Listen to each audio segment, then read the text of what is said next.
professor of responsible AI at Umeå University in Sweden and also affiliated with the Civic AI Lab back at University of Amsterdam. So Virginia, the floor is yours. I'm going to put your slides in and we can start from there. And I have like an hour, I believe. Oh, well, no, you have 10 minutes. 10 minutes, oh wow. Okay, great. Thank you for inviting me. I'm a computer scientist turned social technical advocate, and today I will talk from the perspective of the social technical importance in what we are doing in AI. First thing to remember every time, but especially as from the perspective of the societal and human impact of AI, is that AI doesn't happen to us. It's not the weather, it's not an uncontrollable force. It's something that we people design, that we decide, and is shaped and formed by our choice, by our data, by the incentives and the governance that we put or fail to put on it. The current AI approach to AI is not necessarily the best, maybe, is not inevitable, and we do need to take a much more stronger perspective about how to coordinate the technical advances with the social technical requirements, needs, and expectations. AI doesn't exist in a vacuum. It's something which is shaped by our choices and mostly is also and should be shaped by the question why.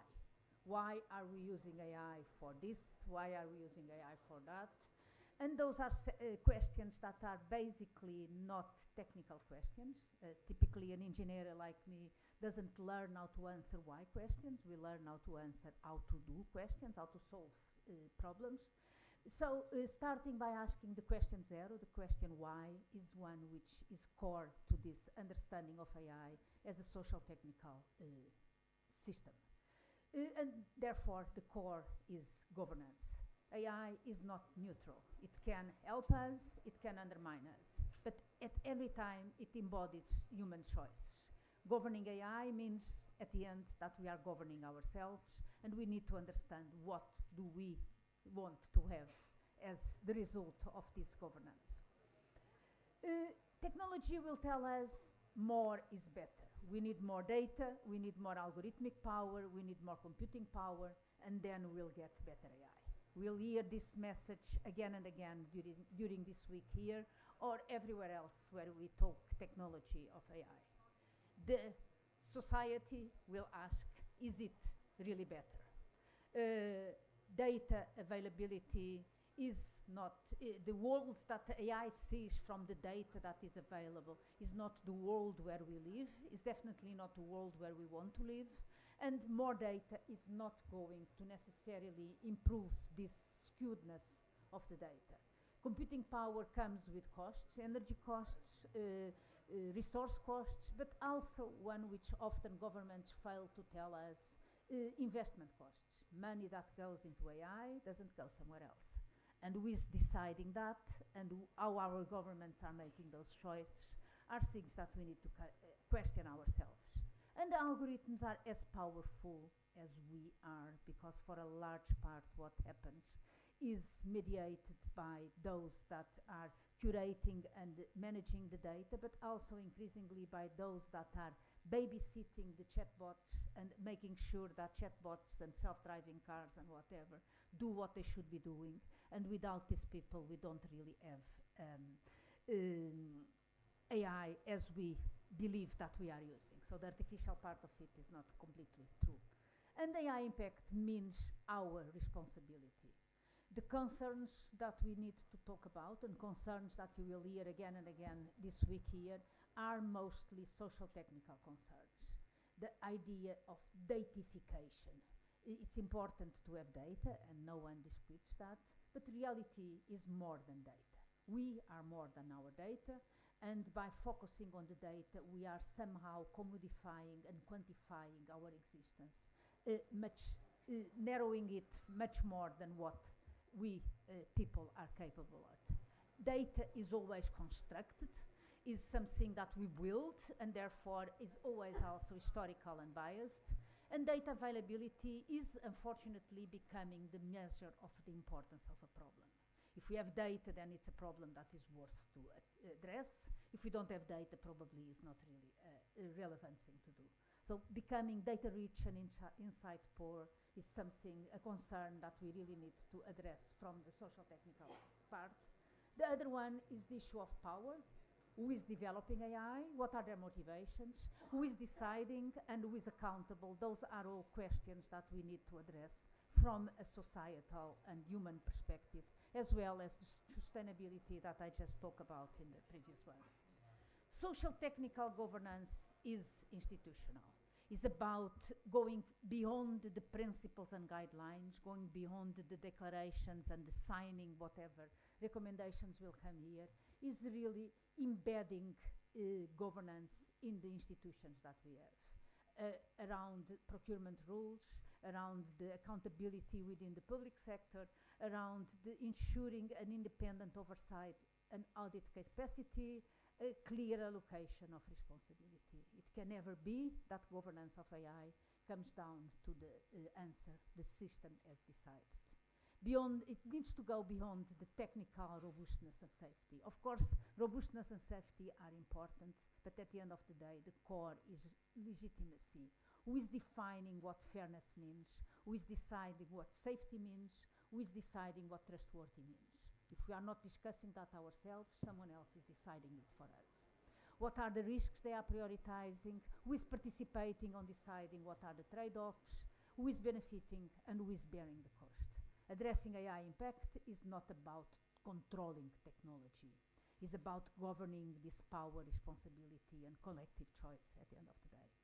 So we might start thinking about a new AI paradigm, one which recognizes that AI is not a universal solution, is not a solution to all our problems, which recognizes that we need to start by the why question. Should we be using AI here? Why is that? What other options do we have?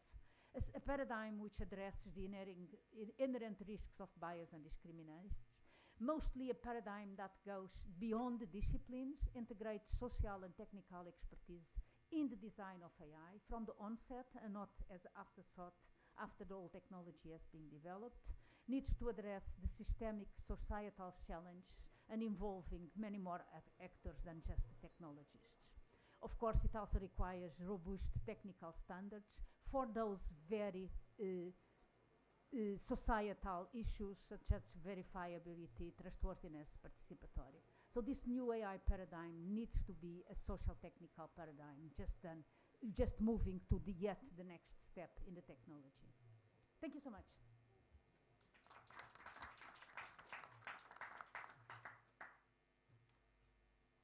Thank you, Virginia. This was really awesome and really helpful in understanding that not only technical measures are indeed useful, but a combination of understanding socio-technical needs is a way to go for. Okay, as we are running short on time, I would like to introduce our next speaker. Our next speaker is Harry Verfijs. He is the ambassador for AI at the government of the Netherlands, and he has something for us to share us with. Thank you, Harry.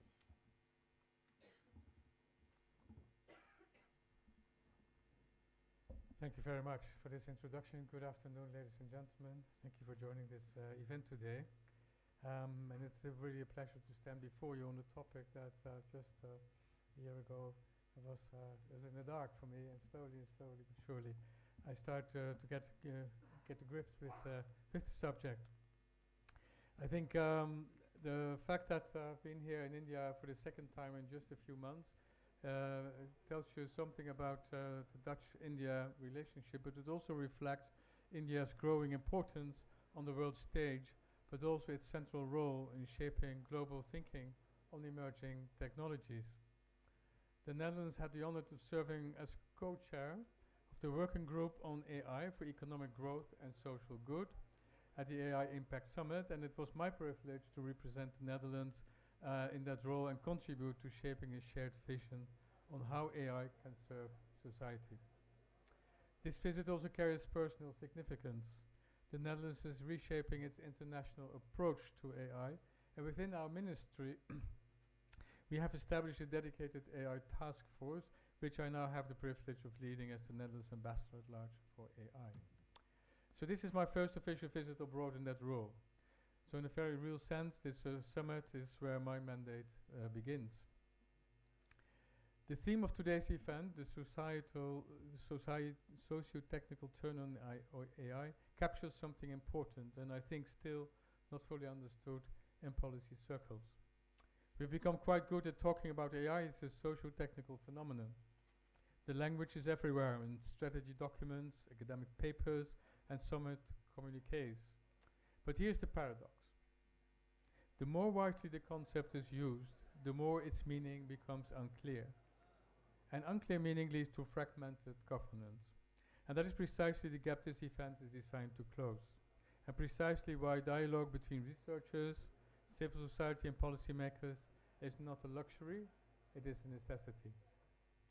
Understanding AI as a socio-technical system is not just an academic insight, it is essential for good governance. So let me explain why I believe this so strongly, not from theory, but from experience. Several years ago, the Netherlands experienced a serious institutional failure. Our tax authorities used automated risk profiling to identify suspected fraud in child benefit claims. The system worked from a technical perspective. It flagged cases efficiently, but it did so in ways that were opaque, discriminatory, and deeply harmful to thousands of families who lost their benefits, their savings, and their stability. This was not a technology failure in the narrow sense. The algorithms functioned as designed. It was a socio-technical failure, a failure to understand how a technical system interacts with institutional power, administrative culture, legal safeguards, and the lived realities of vulnerable citizens. That experience did not make us skeptical of technology. It made us serious about governance. It taught us that innovation without accountability is not progress. It is risk shifted on those who can least afford it. The Netherlands' approach to AI governance rests on a core conviction. AI can only succeed if it's trustworthy, and trust must be actively built. We have developed a governance framework for AI in the public sector that applies across the full chain of implementation, from developers and procurement officers to policy staff and legal advisors. In open source, continuously updated and designed to evolve alongside the technology. So our public algorithm registry now documents over 1,350 algorithms and AI systems submitted by more than 320 public bodies at every level of government. This transparency allows citizens and civil society to see which automated systems affect their rights. So for 5 years, we've been learning from our impact assessment for algorithms and human rights, developed with Utrecht University's Data School. We are now updating it to reflect generative and agentic AI, as well as the EU AI Act. What makes this assessment valuable is that it was co-developed with researchers and practitioners, and it is actively used by people making real decisions in government. So these tools matter because the process behind them, one that brings together government, industry, academia, and civil society. Multi-stakeholders collaboration is the foundation of our AI policy. In addition, the Netherlands has established ethical, legal, and societal aspects of AI in so-called ELSA labs. 12 labs are now in operation and each focus on a specific domain: media and democracy, public safety, sustainable food systems, and since December, 3 labs dedicated to AI in healthcare. And each lab brings together researchers, public institutions, and civil society to work on shared challenges, not just to produce reports, but to deliver real-world impact. Beyond governance, we are investing in the infrastructure and talent that responsible AI requires. Under the Euro HPC initiative, we are establishing an AI factory in Groningen, the Netherlands, and this gives researchers, startups, and public institutions access to the computing power they need while keeping strategic capabilities in public hands rather than concentrated in a small number of private platforms. GTP-NL, our Dutch large language model, built on trusted data by public research institutions. It shows that innovation and public values are not in conflict if you design them for both from the beginning. And through NOL AI, our National Education Lab for AI, supported by 80 million euros from our National Growth Fund, we are embedding AI literacy in education. Because ultimately, the future of AI will be shaped not by the technology itself, but by the people who understand and guide it. So let me be clear about why I'm here in this setting with you as an audience. The socio-technical turn has produced insights that governance urgently needs, but the translation into practice is not happening fast enough. Policymakers use socio-technical language without always fully understanding its implications. Researchers produce findings that do not always reach those in positions to act. Civil society raises important concerns, but these are not always fully reflected in system designs. So this event is a deliberate effort to change that dynamic. And the Indo-Dutch dimension is important. Our countries have different histories, administrative cultures, and relationship with technology and institutional trust. This difference is not a barrier to cooperation. It is a strength. Governance frameworks that only work in one context are not true frameworks. They are examples. So in conclusion, ladies and gentlemen, the future of AI governance will not be shaped by any single country, institution, or research tradition. It will be built carefully, step by step and together, by people in rooms like this one, who are willing to speak honestly about what is not working and seriously explore what might work better. The Netherlands is committed to that process, not because we have all the answers. Our own experiences show that clearly, as I explained, but because we believe that shared learning is the only path to shared solutions. I look forward to the discussion ahead. Please do reach out to us, to Lisa, my colleague, and to Justin, my embassy colleague here. Challenge us, share your perspective, and let us explore how we can move forward together. With this, thank you very much.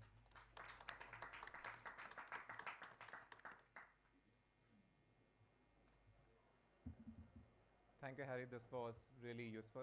I'm sorry we don't have time for questions, but Harry will be here till the evening, so be ready for the questions then. Okay. Moving around with the next speaker. So we have our next speaker online. I'm then trying to dial in. If we succeed, then it's going to be all right. Otherwise, I'm going to take that myself. Thank you so much for the internet.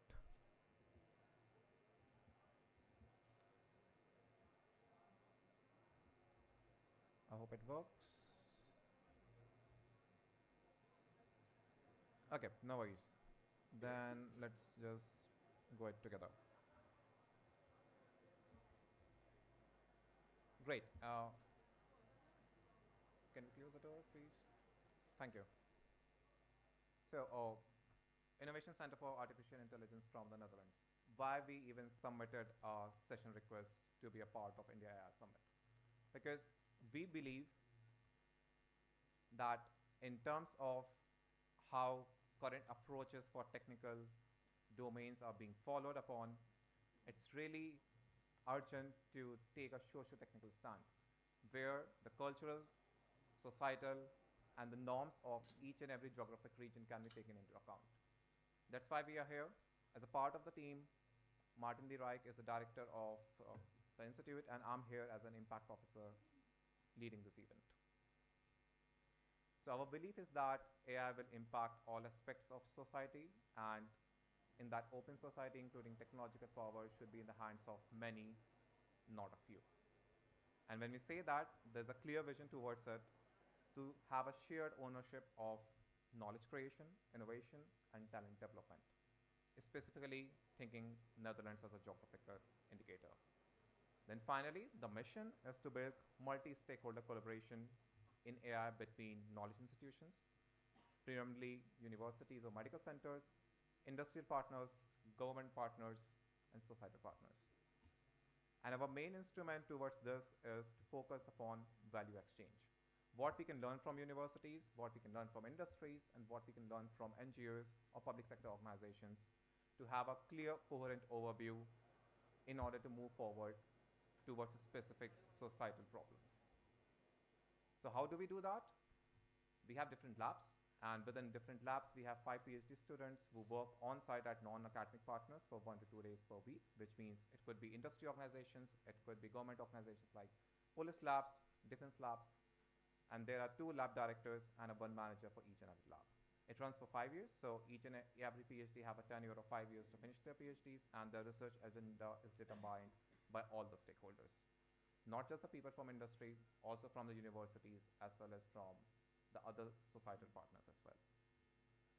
And not just labs, we are also thinking in terms of like next progress towards the ICAI units, where there's a local innovation ecosystem of full path looking towards with medical organizations like university medical centers, large organizations, large MNCs based in the Netherlands, government organizations, not just with the PhDs, but like 50 plus staff members. So this will be like a whole ICAI unit which can combine multiple labs, and we try to run it together towards like a specific sustainable development goals. And the first the first unit was already launched late in 2025. So how do we define success? When we think of Innovation Center for AI as all can gain and no one is left behind, as well as all can contribute. It's not just about having PhD as a part of the universities, but also thinking about how they can contribute towards nation building specifically. So on the one side, we do have research questions, publications, talent coming in for evaluations, doing internships with organizations. On the other side, what it leads to is co-design of relevance, co-production of IPs, co-defined success. So if the industry has a different success criteria, university has a different success criteria, we try to map it together to have a same defined success. Where we are today, these are the big numbers. We have 59 labs and units working across the Netherlands, with each and every university being a part of it. Thanks to the funding from multiple sources, we have received 300 million plus euros of funding in investment of knowledge creation and talent development, as well as 158 industry partners, 653 PhDs, postdocs, and PD engineers have been a part of our ICAI program. And really interesting thing, which I think is really useful in this global South context, is the talent retention. So people who actually was a part of ICAI, 85% of them stayed with ICAI as a part within the Netherlands to contribute back to the society. So our biggest labs and units by domain is health, followed by strong institutions like police or defense, mobility and logistics in terms of transportation or the railway organizations, services, again thinking about services which are useful for common good, that industry, infrastructure, and food follows. Within this ecosystem, if we try to divide it based on cities, then Amsterdam has the largest labs altogether, followed by Delft. I think it's a general transition which is also related to the University of Amsterdam and the Technical University based in Delft. And then other in Nijmegen, like Radboud University, and then Eindhoven, Groningen being followed upon. So it's you can see it's not just one lab which is a part of a single city, perhaps, but we are trying to make sure that the whole country is represented in this map as an overall ecosystem.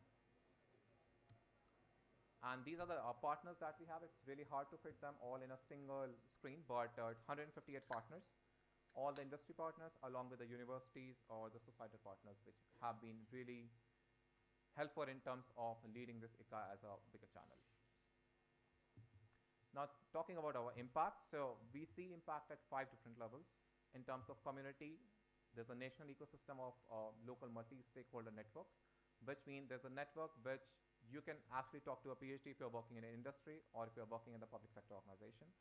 Retaining talent, we already talked about that, and there's an ecosystem level in the next slide. Societal, it is specifically related to the sustainable development goals. Scientific levels, at the lab level, what is the co-production in terms of knowledge, like research papers or patents. And at the ecosystem level, thinking about trustworthiness of AI, which is really important for socio-technical setting. And finally, at the economic part, generating business out of all of these things, and the startups which comes up by the end of the PhDs or end of the postdoc contracts of the students. So that's a really nice slide according to me in terms of like talent impact. So if we see how many people actually came in from different parts of the world and where they actually landed up. So overall, let's say we have 602 students as per the current April to May 2026 program. 403 are in progress, and in terms of completed, so out of 243 who completed it, 206 stayed in the Netherlands, which means the knowledge that they have attained came back to the society in terms of fulfilling the different societal needs, as well as thinking about how AI can be a boom as well as an advantageous for us. Okay, so what's next? I think I don't have much time to go into what the next plan for this, but we all are here over together.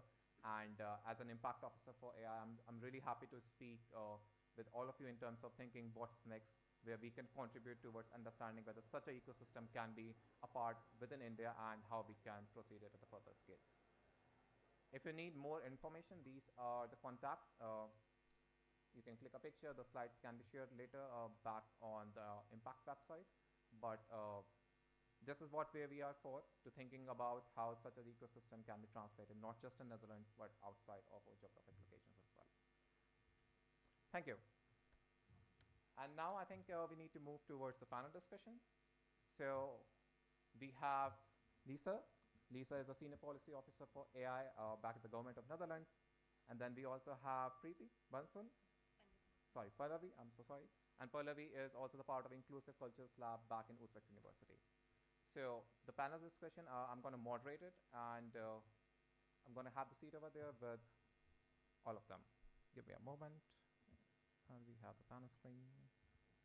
Yes. Are these mics working? Cool.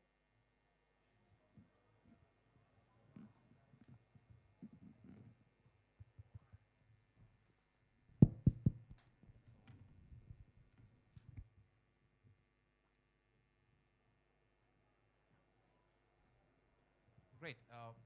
Thank you so much. And I'm going to lead this panel discussion focusing upon the theme of this session itself, which is Sociotechnical AI. I've prepared some questions, so I'm going to use my phone and just read it aloud.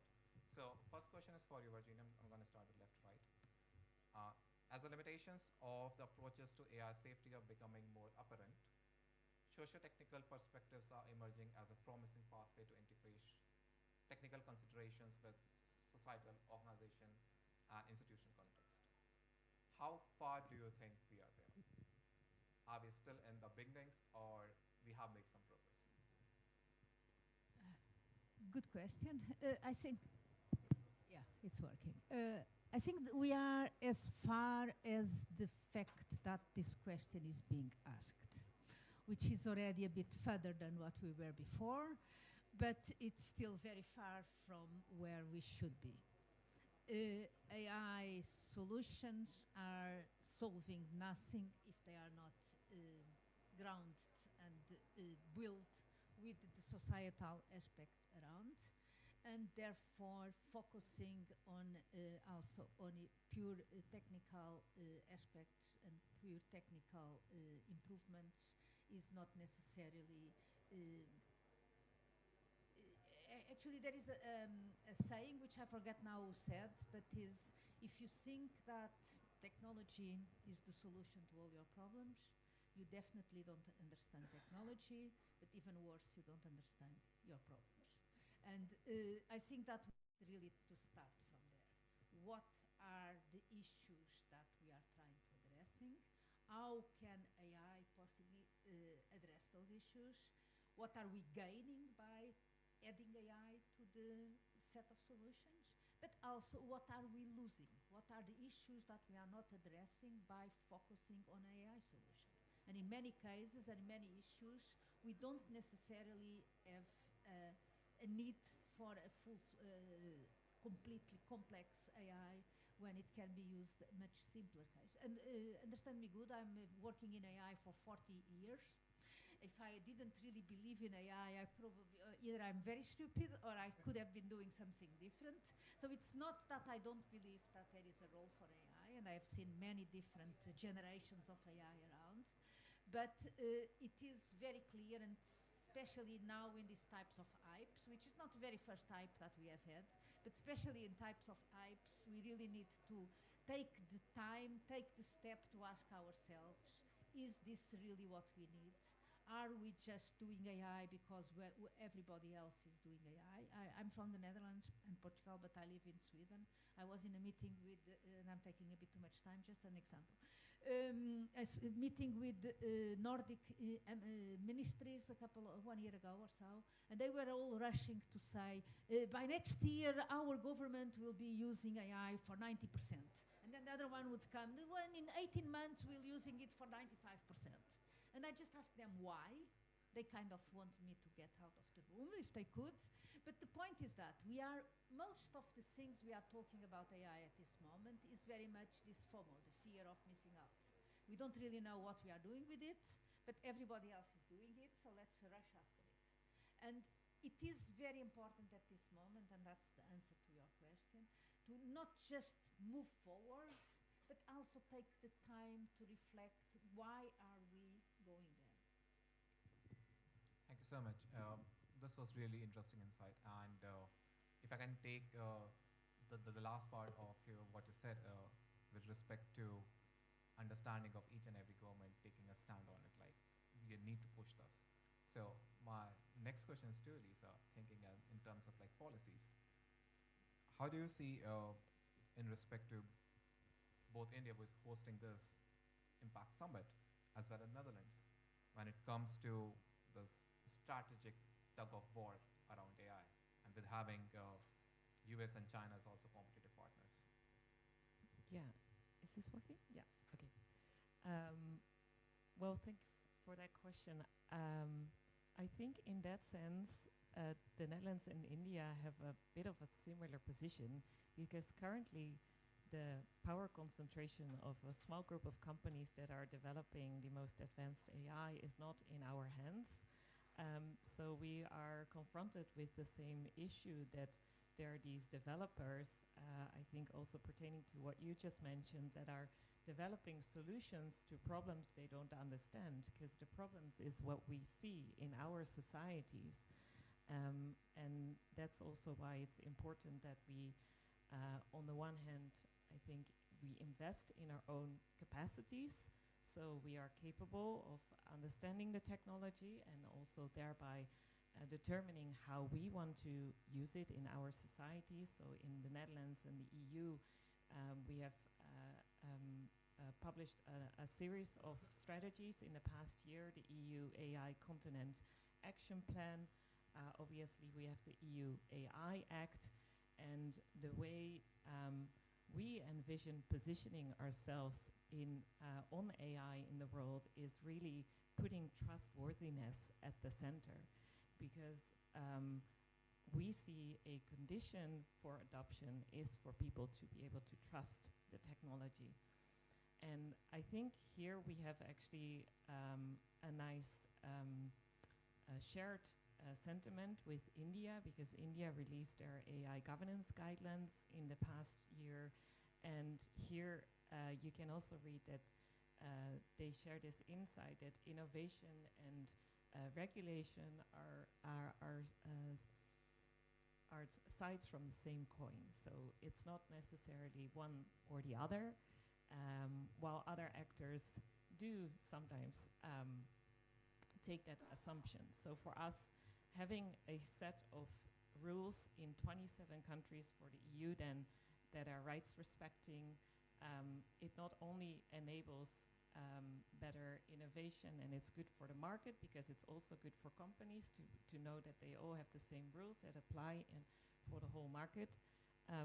But it's also a way for us to say, before we rush into this full-fledged AI adoption, we already agree these are the risks that we determine high, or these are certain risks that we even do not tolerate in our society before we start developing them and deploying them.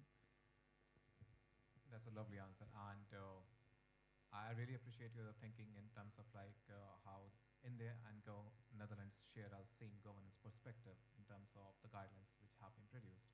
So my next question is to you, Pallavi. Thinking about your experience with digital labor and your work, so do you think a socio-technical turn also implies a geopolitical turn, which simply means that if there are countries who are thinking AI as a socio-technical entity, does it also needs to shift towards how geopolitics can be a part of that? Like some countries coming together who see as socio-technical compared to as technical. Thank you, Siddharth, for your question. I think I'm going to speak more about the digital labor perspective and what Lisa has already shared. So yes, India and Netherlands, I think, are sharing that similar sentiment because technology is currently being developed by nations who have rarely experienced power cuts or broken roads. So based on my empirical research in India on ride-hailing platforms, there were a number of issues I realized which AI does not account for. And I think that sort of includes your geopolitical angle also, that, you know, we just have to adopt something which is given from outside, and this lack of development from inside, lack of understanding of what is happening based in our country, our own country. So that's one of the major issues, I would say. So one of the examples I think I would like to cite over here is, I did my research, PhD research, taking into account women cab drivers. And I realized that women cab drivers are those kind of marginalized drivers who are not very confident driving on roads which are new. So they would want that if they know the route beforehand, that would just help them. Now, this basic thing, for instance, does not apply to Uber or Ola model which we have. Now here, you just get a notification that you have to just take on some passenger and you have to drive on a new route altogether. So women passengers, women drivers are not comfortable taking that new route. So where does the technology, where does the AI actually account for these things? This is just one of the examples which I have cited from empirical data, but there are plenty of other examples which I can cite. So that's what I wanted to just say, that I think everybody's talking about the socio-technical aspect. We also need to understand that what is happening with the global south and the global north perspective over here, that information is lying in the global south. There are issues over here, but again, technology is developed rarely from our nations. Yes, so that's what I would like to say. Thank you so much. I think this is a really critical take, and I'm trying to link this back to public trust, so public trust in technology specifically. And I would like to go back to Virginia on this one. So this is a bit technical, also coming from my own personal background. So it's like deep learning specifically is looking at the past, since it trains from existing data. How do we guard against the risk of indexing from the past, which is a typical example from Uber, and to ensure that people have an appropriate level of trust in AI systems, which means not too much of trust, but not too less of trust? Thank you. I would like to go back to one of the comments that you made, that AI is built in countries that never experienced broken roads and power cuts. And actually, it goes much further than that. AI is built in countries that come from a philosophical and academic tradition based on the Cartesian. I think, therefore I am. So we build systems to reproduce that type of belief. The thinking, the individualism, the individual thinking is core. And if you think about how AI is and how we try to build AI forward, especially going into the AGI, what are we trying to do? Is to build one big God who is going to solve all our problems, and we can just rely all our problems to that God, and it will solve it. First, loses our responsibility, and it solves it all perfectly for all of us. I think, therefore I am.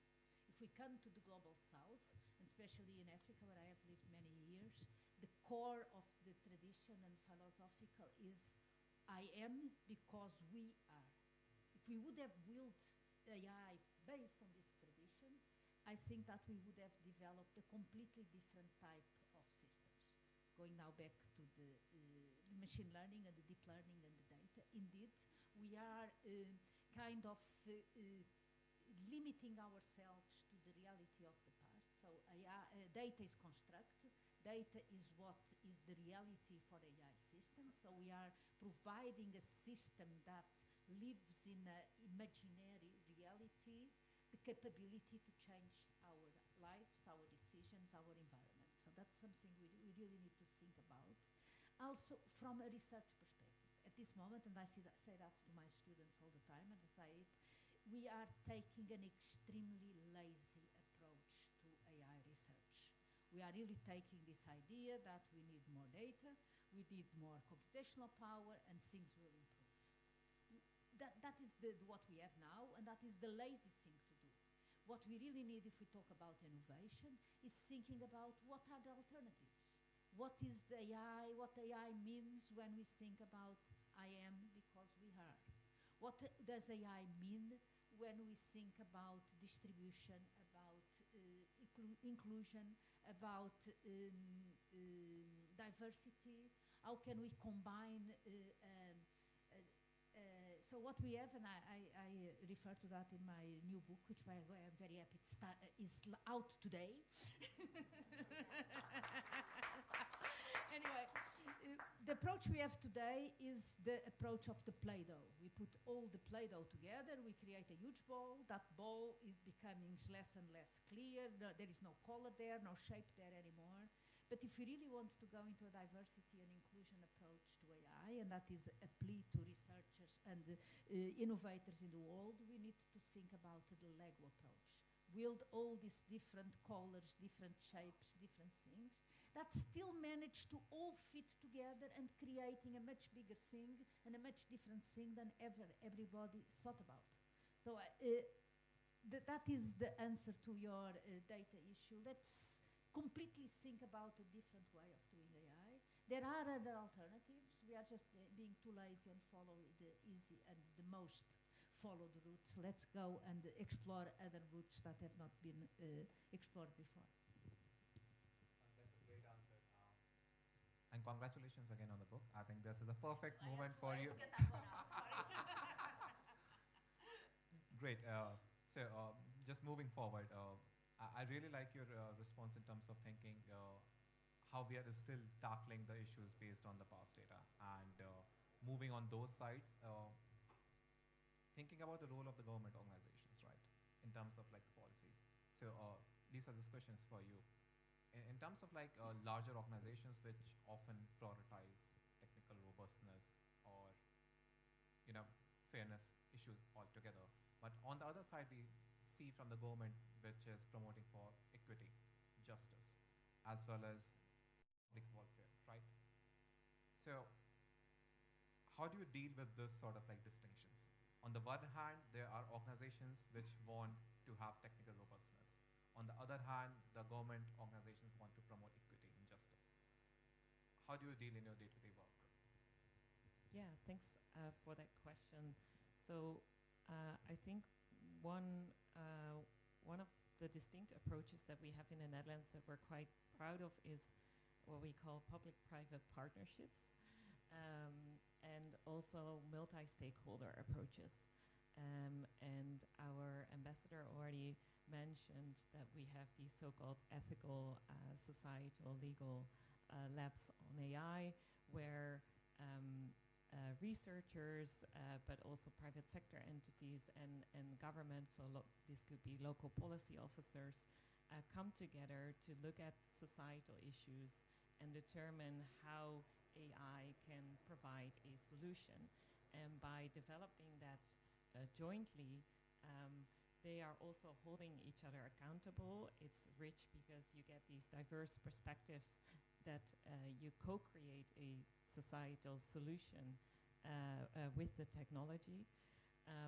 And this is actually also a very core part of our foreign policy, because also when you look at international governance processes, I'm from the Dutch Ministry of Foreign Affairs, so we are also looking into how can we work on global governance of AI, and we support a lot of civil society organizations because we think also in these processes like the United Nations, civil society has to be heard because they bring in other perspectives than governments.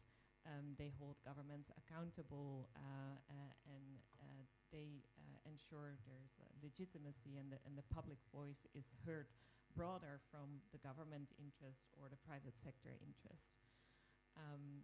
And I think one thing that may be nice actually to mention is that sometimes interests are also put like sometimes it is assumed that the interests are opposing each other, but that's not always the case. So I also used to work on the Gulf region, and in the Netherlands, we, for instance, have a very well-organized labor inspection as well, and we organized visits from abroad to the Netherlands to show how the labor inspection actually works very closely with companies, so they are able to adhere to regulation and to ensure that they don't get fined. But this is like a very collaborative process. And in the same way, we also developed these things called AI regulatory sandboxes.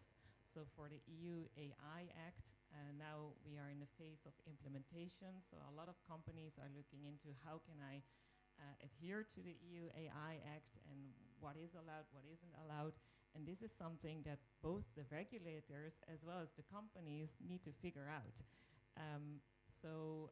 For instance, in December, we organized a really big conference around the implementation of the EU AI Act, where we invited the private sector and also local regulators and policy implementers to have a discussion. And there was like a real invitation to companies to come to these regulatory sandboxes. So it basically means if you are developing an AI tool, you can come and have a dialogue with the regulators to see how your product or service can comply to the EU AI Act.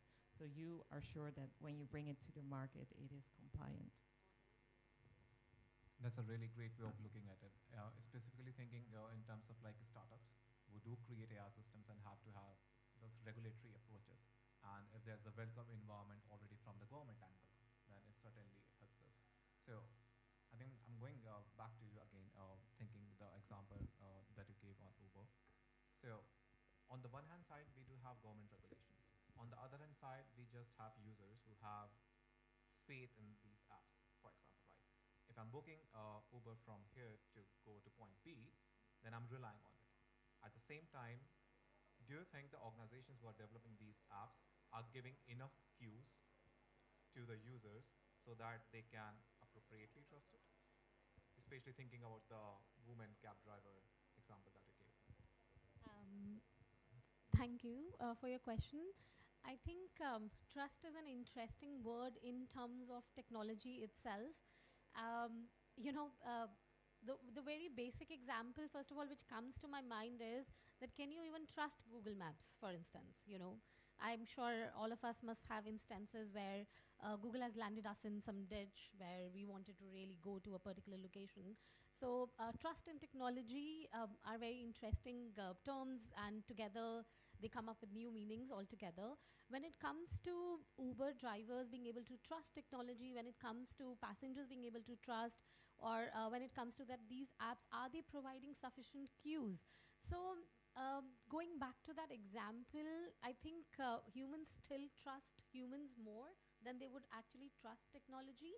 So I spoke to, because you mentioned women drivers, so I spoke to a few women drivers, and they told me that if an app is narrating them that this is what you need to do, or this is how your rankings are going to be decreased or increased, so they don't feel that comfortable. So they really want to interact with human managers, especially women drivers, who would really happily just listen to a human manager than actually trusting that technology to tell them that this is where you should go, this is why your rankings are getting increased or decreased. So, but we of course cannot ignore AI over here. So that is why we propose a term where we say that there has to be that human AI collaboration, and human managers should be included as part of our AI system, so that whenever drivers or users, for instance, are in that limbo, they really want a human voice. Going back to chat bots, I mean, if you have a problem, then you do not want an agentic AI telling you that this is what you should do. You want to interact with a human. So yeah, I'll end over there. Thank you so much. This was a really interesting insight. And as you can all see, we really need to wrap it up. I just want to say one last words that thank you so much from the organizers from India AI Summit to have ICAI as one of the sessions to be up over here. And thank you all the speakers and our panel members. It was really nice having all of you over here, and till next AI Summit. Thank you so much.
And economic growth.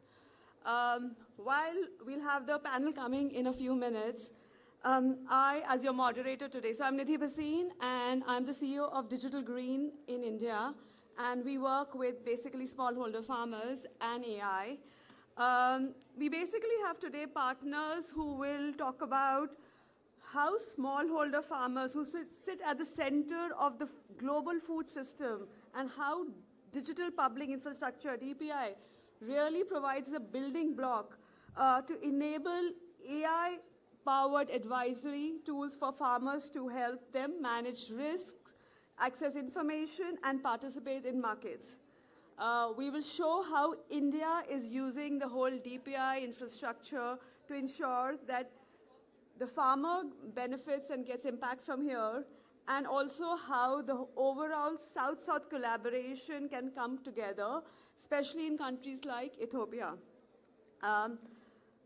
Before we really have a bigger discussion out here, I would like to invite Sanjay Jain out on the stage.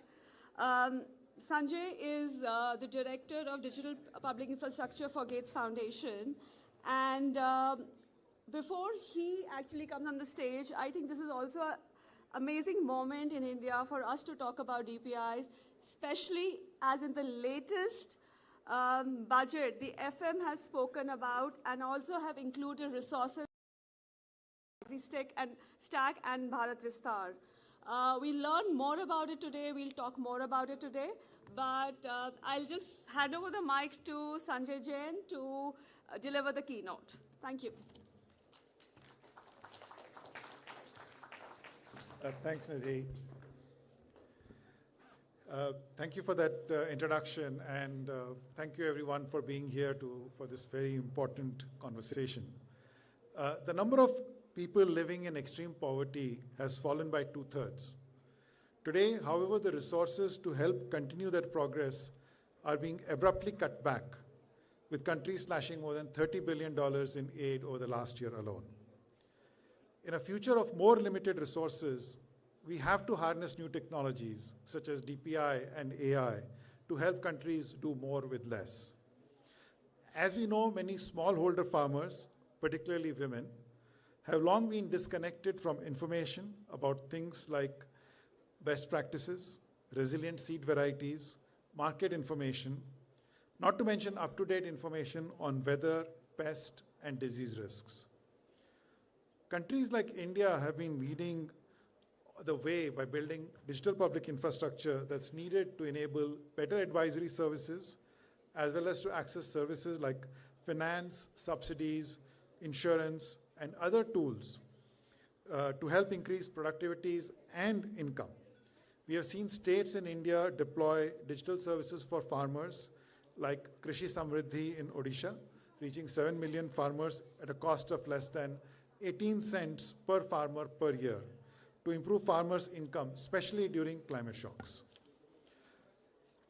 Nidhi mentioned that the role of the Government of India. See, the Government of India has designed and invested in AgriStack to help develop national farmer registries, crop registries, and plot registries. Building on this and utilizing AgriStack as the foundation, AI solutions can be delivered to farmers via the Vistar platform, which synthesizes content from many sources into a consumable product for farmers.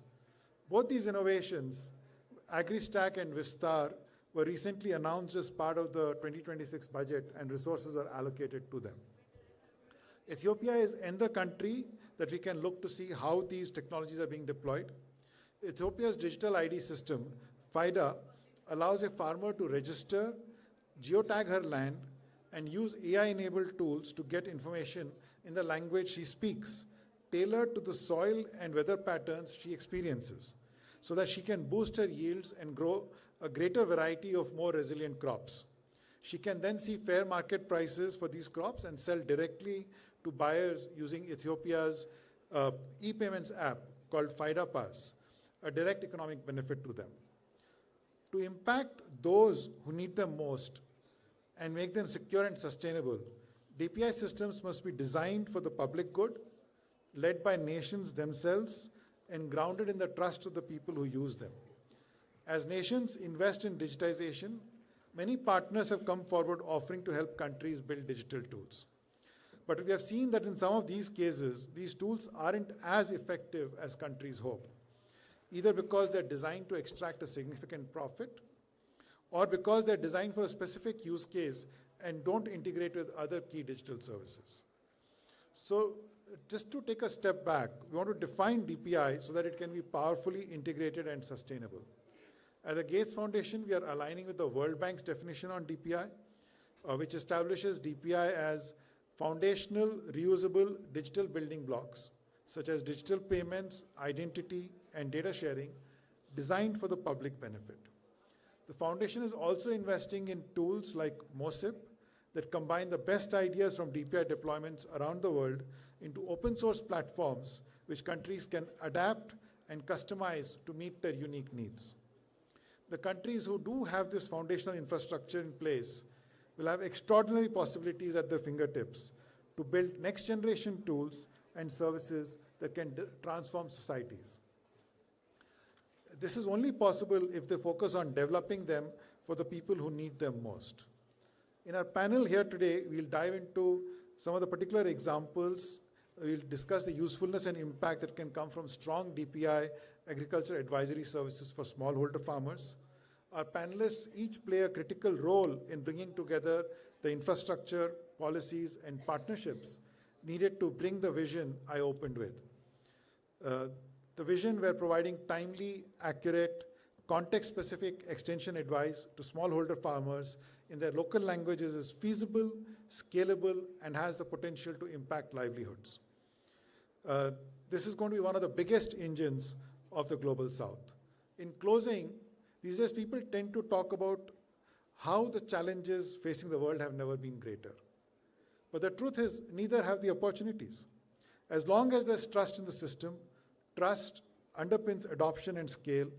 Trust in data, institutions, models, and governance arrangements is shaped as much by transparency, consistency, and accountability as by technical performance. This is the power of DPI in agriculture. Let's open it up to hear from our panelists about their work to accelerate impact where it is needed most.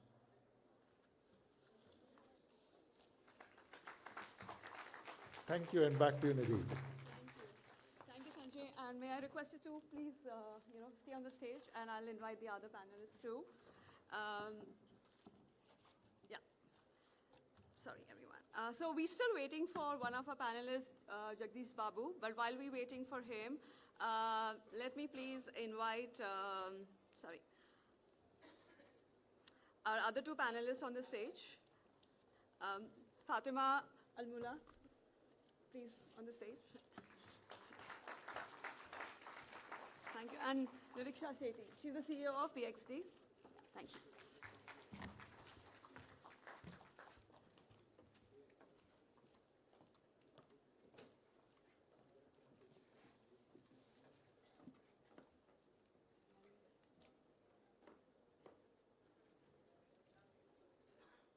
Thank you, Sanjay. And thank you, Niriksha and Fatima. Sorry, can you hear me? Yeah, can you hear me now? Yeah, great. Thank you, Sanjay. That was a very, very convincing and a motivating keynote. I think it puts the right context for us to take this conversation forward. But before I take it forward, I would also once again like to introduce both of you. So Fatima is from the UA Presidential Course. Thank you for being here. And Pratiksha Shetty is the CEO of PXD. While we'll wait for Jagdish, I'll introduce him when he comes in. I think he's stuck in one of the queues outside. But Sanjay, coming to you, I think, I know you have spent last 7-8 minutes, and you must be a little exhausted. But I would still want to pick up the context from how you spoke about, and you gave the example of Ethiopia also. From a point of view of, how do you really see, viable business and incentive models for sustaining AI advisory and DPI investments, particularly in public-private partnerships or hybrid delivery arrangements? What models have shown promise and where they have failed and why they have failed? It would be great if you can share some examples with us.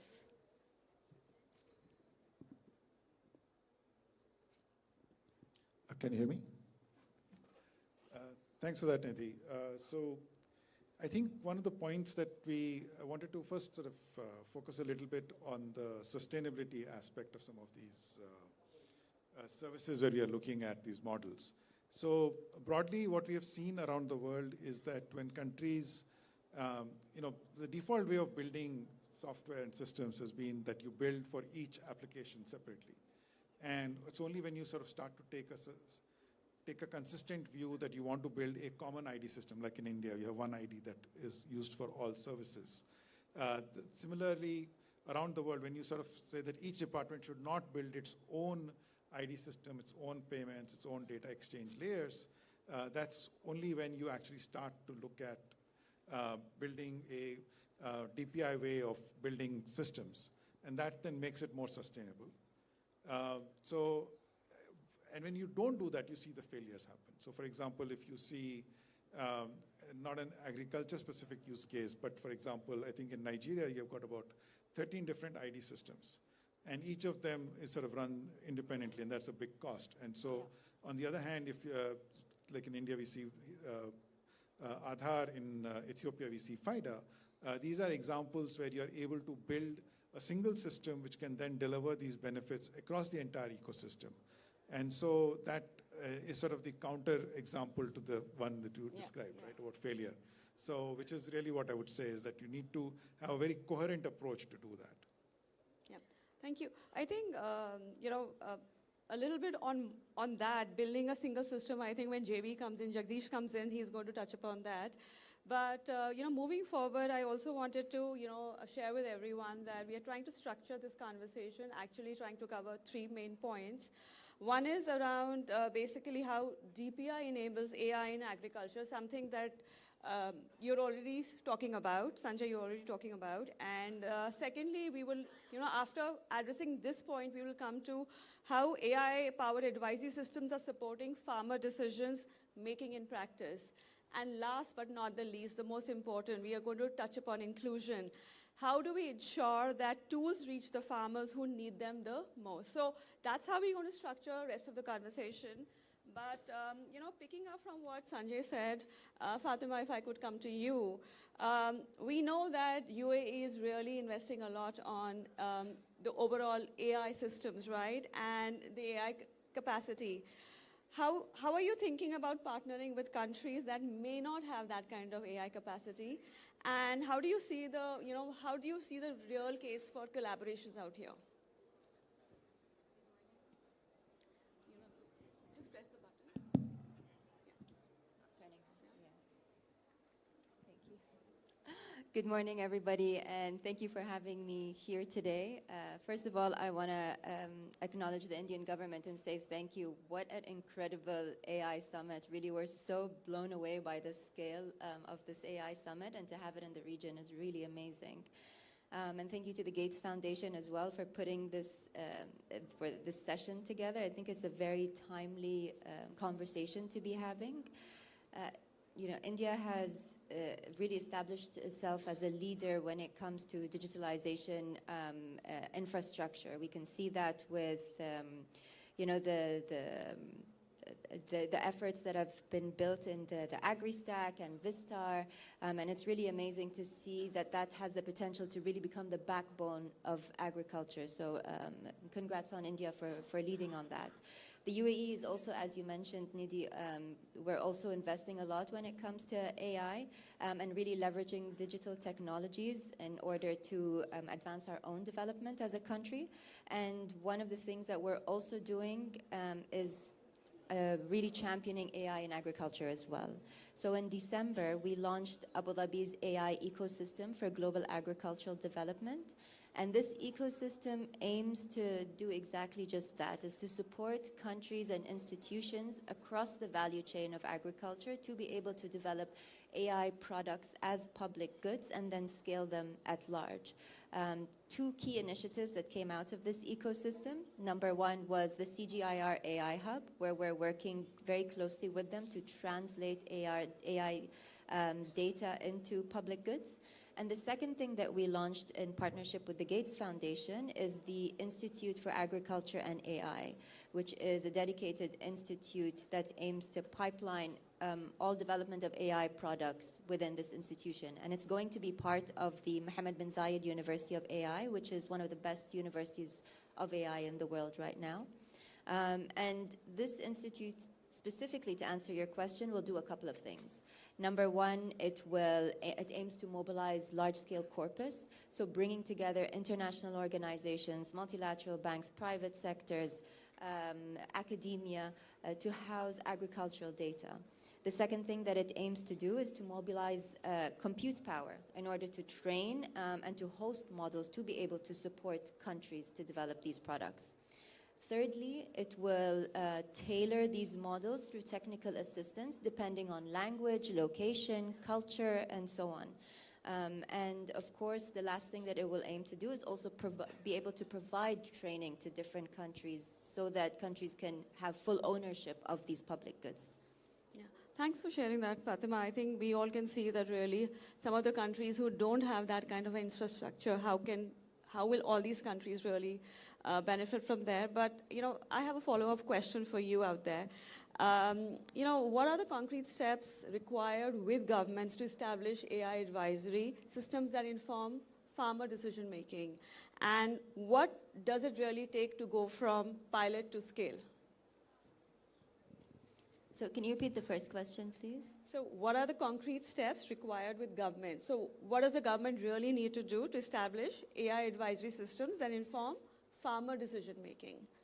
So one of the things that I think is very important for governments to do is, first of all, to take ownership and to champion in order to support farmers, and to build ecosystems such as the one that we launched, so that there are steps throughout that are supporting governments in order to develop these products that can eventually reach the farmers.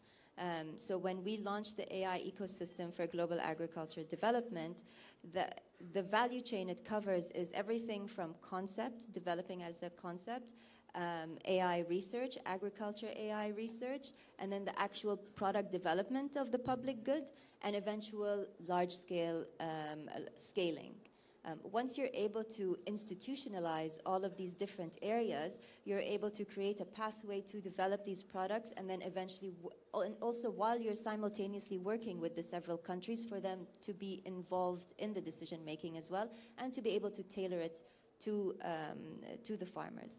One of the things that we did, for example, is through this initiative, the AI Hub, we've launched the Agriculture Large Language Model, which is one of the first large language models provided, fine-tuned for agriculture and provided as a public good. And we did this in partnership with Digital Green, who was a main partner, the CGIAR, the World Bank, the Gates Foundation, Embrapa, Bayer. So we're bringing in not just governments and institutions, but also private sectors to be able to contribute this and to be able to fine-tune it specifically for agriculture and for farmers. Great. I think that's definitely also addressing the need of the hour to strengthen the whole advisory system. Nirisha, I have many questions for you, but I actually ideally wanted it to be a follow-up questions of Jagdish's questions, so I'll still wait for 5 minutes, otherwise I'll come back to you. Sanjay, can I come back to you in the meantime? I think when we are talking about reaching the last mile, also the scale, one of the biggest things which comes out is benchmarking, right? And for what do you think for better benchmarking approaches that reflect real-world performance?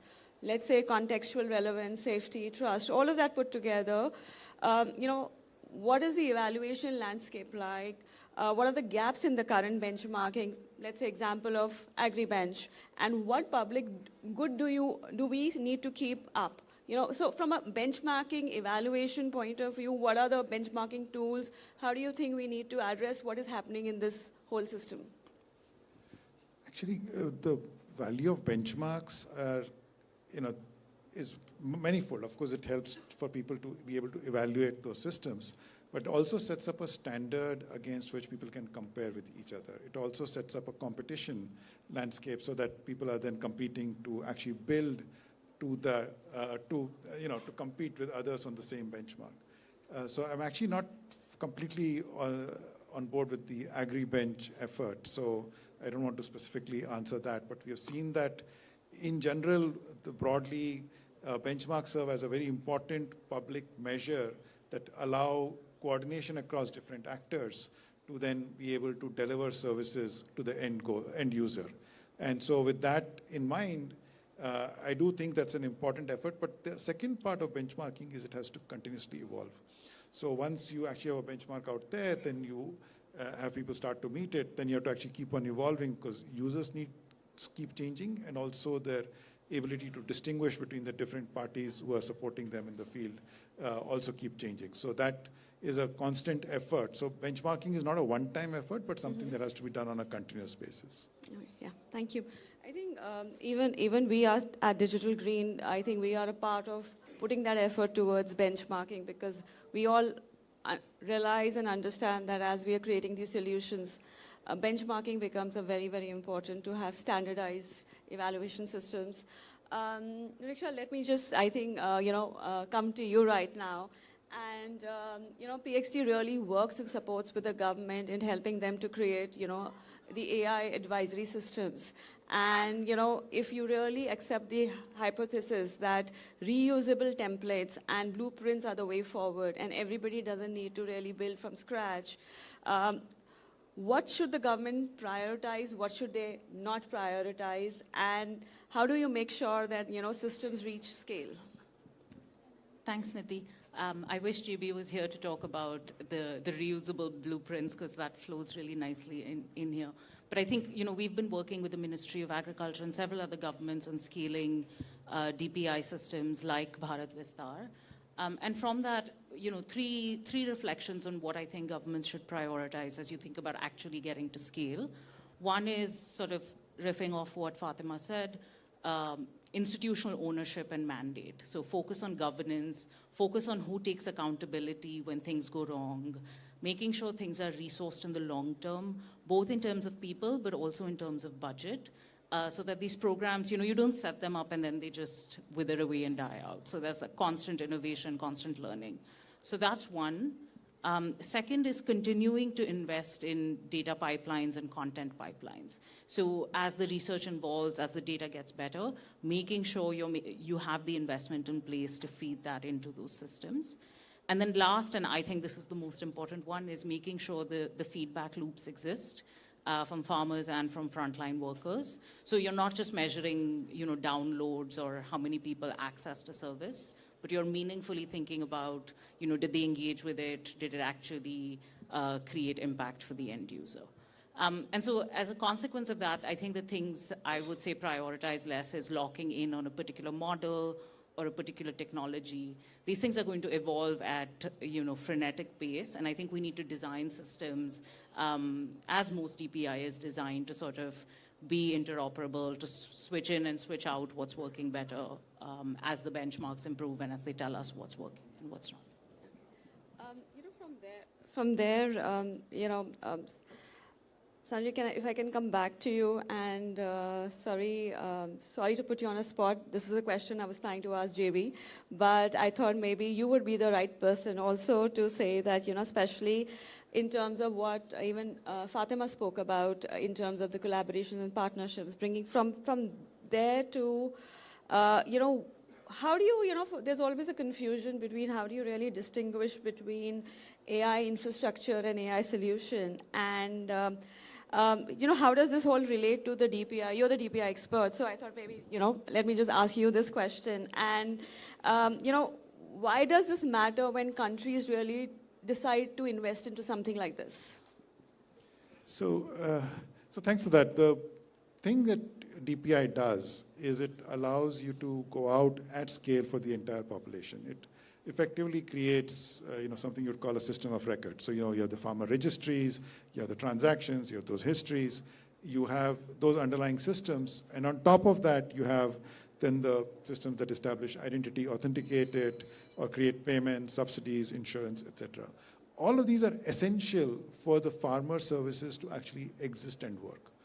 The second, they're also essential to customize the advisory services for the farmers. So if you're a farmer and you call an advisory service, you're able to identify yourself, your plot of land, get the information that relates to the plot of land, maybe the soil health information or the historical, what has happened on that piece of land over the last few years, and then the weather that's relevant to you.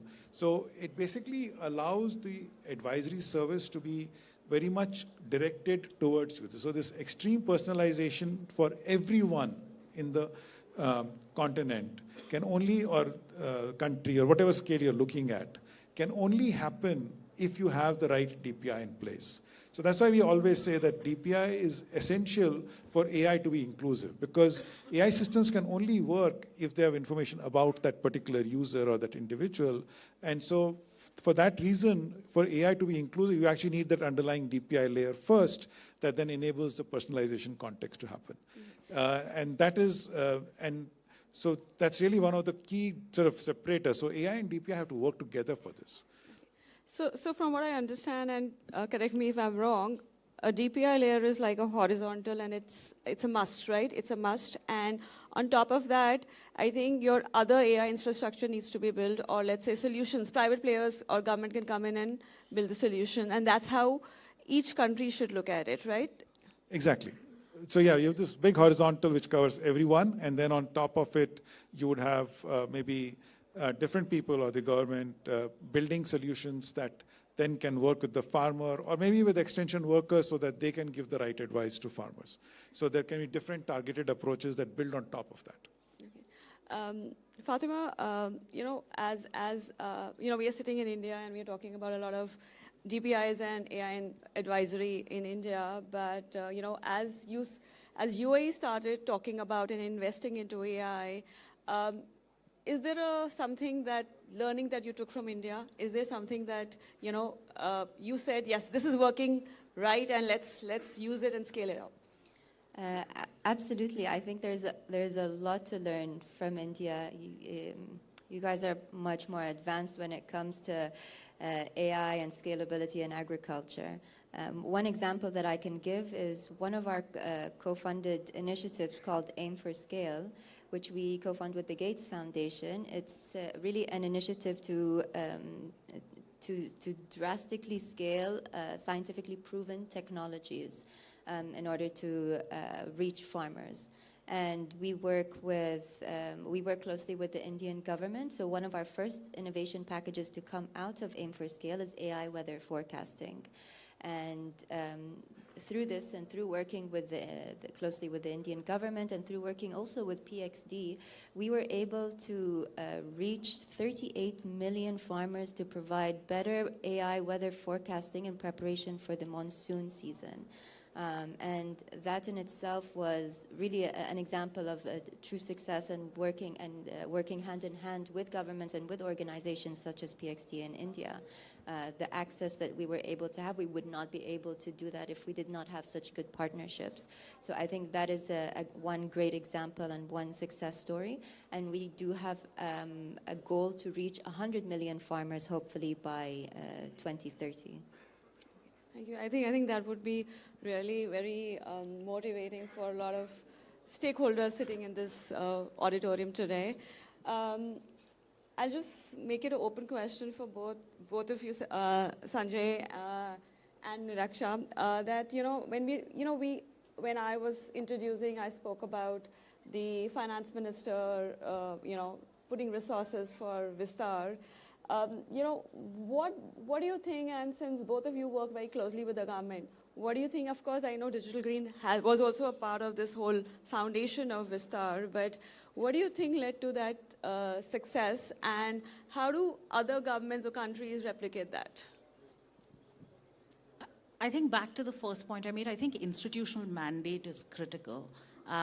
I think I have seen, from the early days when you guys were part of this, having champions for this within government that buy into the value of DPI, that commit to national scale, and that are willing to sort of put in the time and effort and resources that require bringing, both doing the actual work, but then also bringing the coalition of partners together, generating momentum for it within the government. I think that has been key. And we all work in government. There's a lot of shifting priorities. There's a lot of changes. I think what has been key to the success here is that continued championing of this initiative across different stakeholders within the Ministry of Agriculture. Yeah, I think India's seen significant success with the DPI efforts over the last 15 years or so. And at some point, I think the question was, how do you think about all of the success that we have had and translate it to other domains? And so I think the confidence that came from that journey played off into it. But then the second thing is really the approach to say we need to solve this for the farmer. And the DPI approach sort of says we don't want to solve it for the farmer, we want to enable solutions for the farmer. And so that then leads to this idea of building a stack which has all of these elements on which multiple solutions can be built. That makes it actually quite extensible to provide for all of these services on top. And so I think having the confidence that the DPI approach works, having the mandate to do it, then also wanting to solve it for the farmer. I think the political value of doing it is very high. So I think there's very important that 60% of our country, which depends on agriculture, is taken care of and is not left behind. So I think all of that put together allowed for a very long effort to try out different approaches and to grow over time. It didn't happen overnight. I think it finally made it to the budget speech this year, but it's been many years in the making, and it's been many stakeholders, many people wanting to solve these problems and then taking it step by step to get us to this point. And, hats off to all those people who have been working on this space for so long just to get to this point. And I think we still have a long way to go. Yeah. We're not done yet. But I think it's a very good validation that we have had successes on the path here. Yeah, okay. Yeah, definitely. And I think in India, with also now a couple of state governments taking it on, with the Mahavistar happening, this is definitely a movement forward. I did say earlier that the last part is going to be on inclusion, and I think a lot of us sitting in this room do have questions, and we are very, very conscious about what we are building, how this is inclusive. Riksha, touching about on the interplay between languages and last mile delivery, is inclusion beyond language? When we think about reaching the last mile, the marginalized farmer, we need multi-channel approaches. So one is, of course, language, but we also need multi-channel approaches and a broader set of choices. What does effective, inclusive last mile delivery mean to you? Thanks, Nidhi. I think when we design these solutions, so to speak, it's very easy to design for the average user or the most accessible user. And so I think the inclusion needs to be built in at the design stage. And so that's thinking about both what content feeds in, what language you use, but even how you reach farmers at scale. And so, for us, that often means you're designing with farmers, you're not designing for them. And, that means you're designing for their unique constraints, low literacy, low connectivity. There's a whole range of, folks that are very happy to use smartphones and are comfortable with technology, to people who live in places where there is no connectivity whatsoever. And I think any platform, any network approach needs to facilitate solutions that allow you to reach all those people. At scale, that of course looks partially like a multi-channel approach, but it also involves spending a lot of time trying to figure out what's the advice, is it actually solving the constraint, is it actionable, and constantly learning from farmer feedback, what's working and what's not. So the service improves at scale. It's not a static, we've built something and we scale it. We continue to learn from different user groups to ensure that this idea of inclusion continues to evolve as we meet different user needs at scale. Yeah. I was going to actually say that, both of you, even Sanjay, I would really love both of you to talk about, how you look at inclusion, and especially how do you, as we are building everything that we are building, the infrastructure, how do you make sure that it covers diversity, it is inclusive in all ways? Yeah. So I think my panelists have said it perfectly, but I do want to give an example of how we're talking about solving for the farmer and effective, inclusive last mile delivery through one of our projects, which was the AI weather forecasting and delivering the forecast to the farmers through SMS messaging. I tell this story often because on our side we built a great solution that could be provided to farmers. We worked closely with our partners with the Indian government. We worked closely with our partners at PXD to ensure the delivery and surveys. But when we actually went to visit the farmers to see for ourselves, we got very positive responses. But some farmers would say, yes, I received the information, and yes, I received the forecasting, but it didn't align with a religious holiday that I follow, which is when I know the rains come. So for me, as someone who can see that there are solutions, but then when I speak to a farmer and they give me this feedback, that is even more important than the technology and the solution itself, because if they don't trust it, or they don't trust you or the information, then what's the point, right? So really building for the farmer and with the farmer is the most important part of all of it. We also at Digital Green, as we are building a solution, this is feedback mechanism is a very integral part of what we do. Ensuring that it's not coming from what we think, but we are making it along with the farmers for the farmers. That's typically what we also do, right? Sanjay, over to you. Yeah, no, I think inclusion as such, very valid points out here about how we have to build with the end users in mind, and not just with them in mind, but with them actually building out together the solution. And when you think of India's scale, I mean, we are 1.4 billion people, and even if you were to look at a solution that would go to 99% of the people, you're still leaving out many, many million people. And so with all of that thinking, you have to actually enable the creation of these solutions. So it's not really about building the final solution, but saying, how do I build a weather system which can then reach every farmer? And maybe the way to reach the farmer may be SMS, or maybe a smartphone, or maybe an extension worker, because there's no phone. And so how do you make sure that you build a layer that then allows a customization which is more at the edge, which is very different for each user? And all of this requires trust. I mean, trust is an extremely important element of inclusion.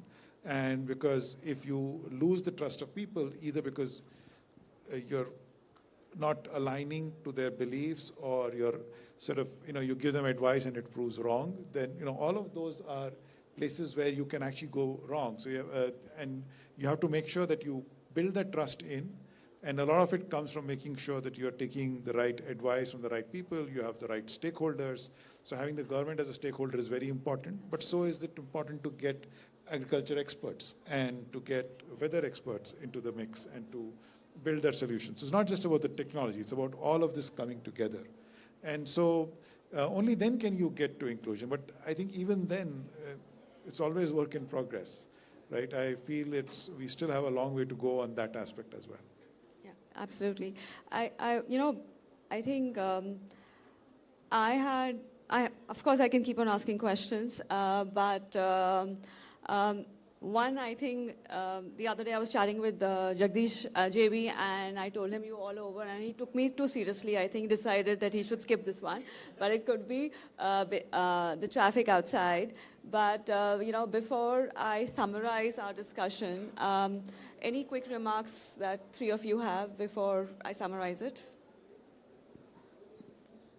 I guess the only thing I'll add to this entire conversation is, you can build the most perfect platform, the most perfect network, the most perfect technology.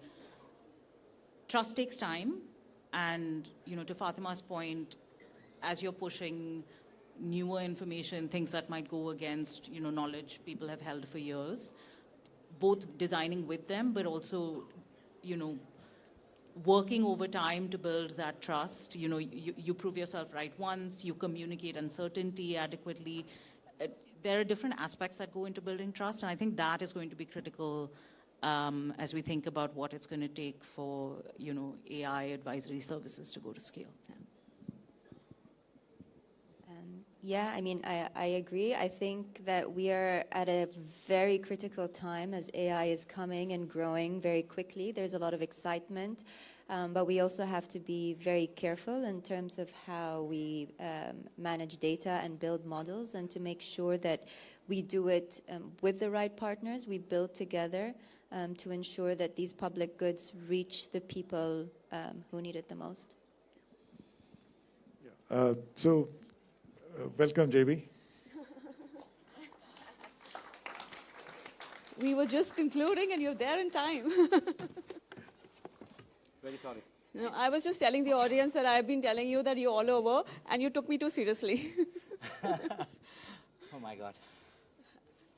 I think, Sanjay, while you are giving your thoughts, I think you can just grab a sip of water, JB. Yeah, so I think, we are at a very critical point, as mentioned, because, we've been working on this for a while, and AI is only growing in rapid, in terms of capabilities. And so it's actually a good time for us to see how we can use this increased capability to better our solutions, to maybe reach more people, and to be able to really improve, bring the people who suffered for so long out of poverty. I think this is the right time. And so with that, I'm going to give it back to JB. Yeah. JB, I had, so to introduce JB is the CEO of XStep Foundation and has been a very integral part of how, DPIs are being involved and the whole Vistar story also. JB, I think because we are just running out of time right now, but I think your experience, your role has been a lot about building the DPI also. I think I asked Sanjay this question since you were not there, and I know you're very passionate about this whole thing about DPI versus solutions and all of that. So would you like to cover that point? And of course, I know there was a question that I had for you on languages, right, from an inclusion point of view. So, you know, if probably in one answer, if you can sum it all, and yeah. First of all, because of certain VIP movements, the whole roads got blocked, and I was happily participating in the panel online. So in some sense, what I see is that there are many organizations, institutions and organizations developing massive amount of data in a very accountable manner. If you think about DPI in a simple way as data on rails, right? Where others can access, others can use, accountably, authoritatively. What AI does is to supercharge the whole idea. If you can actually bring data on rails and combine that with accountable and responsible AI, suddenly you are unlocking a lot of possibilities for population scale reforms. Think about a simple idea that an advisory sitting in a university becomes available at a fingertip to a farmer in context, in a very personalized manner, where you can combine the identity, the location, the context, the crop, and the season, weather data from weather systems, all of that together, and the schemes available for the farmer, and the status. For example, Amul recently launched a DPI powered by AI, where livestock identity is also part of the system. So when I say my cow is sick, I already know which cow it is. I already know the medicines the cow is taking. So when you combine all of these, what makes it possible is such an inclusive AI system. Think about technology systems in the past. They were all there, but you needed significant digital literacy and knowledge to be able to use them. With all due intentions, it was not very accessible. Today, the same systems, when combined with AI, supercharge inclusive access. So systems get reconfigured for a question. Previously, the interface was designing what kind of applications and workflows were there. Think about an AI app, any app. Workflow is decided by the developer and the person who is making the offer. Today, AI systems reconfigure itself for every question. So you have a million configurations possible with one interface. So this is a possibility.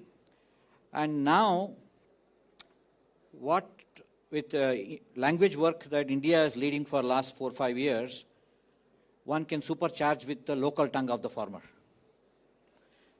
Recently in Maharashtra, Bhili is a language spoken in the northern belts of Maharashtra. It took 4 weeks, maybe 5 weeks, to onboard the first data collection efforts to model building. Maharashtra will be launching it sometime here in one of the Maharashtra booths, as well as in Maharashtra on 21st. Bhili person speaking in Bhili, getting answers in Bhili, on voice, all in 5 weeks. Right? This kind of possibility where systems come together in your local language is phenomenally supercharging. I'm very excited by that possibility.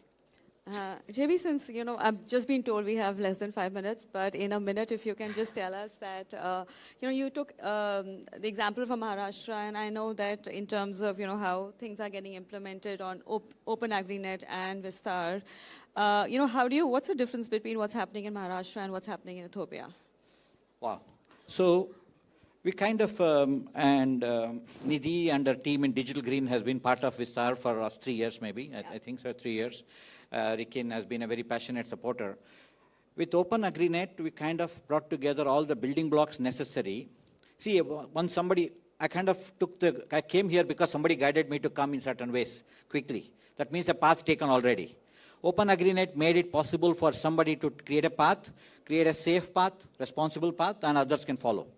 So Bharat Vistar, Mahavistar, Amul, and Ethiopia, all are bringing their institutions together, Ethiopia in Amharic language, Maharashtra in Marathi language, Amul in Gujarati, and Bharat Vistar is going to get launched tomorrow from Jaipur in Hindi and English, and available as a network to all states. Bihar is actually parallelly launching Bihar Krishi AI with Bharat Vistar. So you see the possibility of how when you connect a DPI to AI, DPIs can get interconnected and therefore data can flow on the same rails in a very interconnected manner. They are very similar, but different institutions coming together at a national level. Yeah, I think that's definitely a way forward for all countries.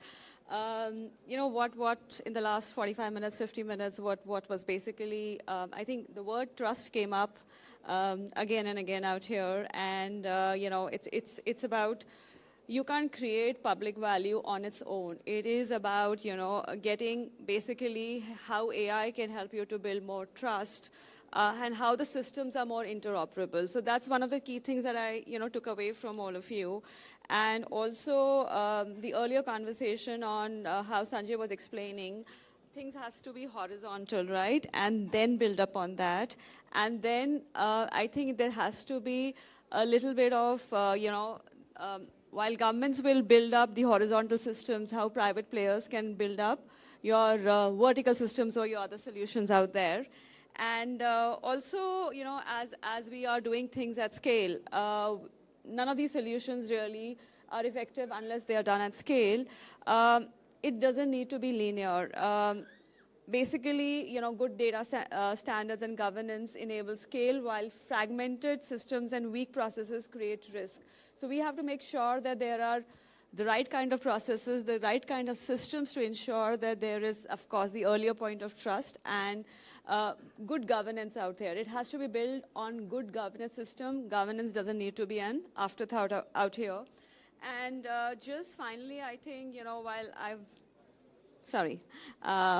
finally, you know, if I have to say that what are the key 4 points that we all discussed today, or what our takeaway would be, is, you know, basically start with public functions and not flashy use cases.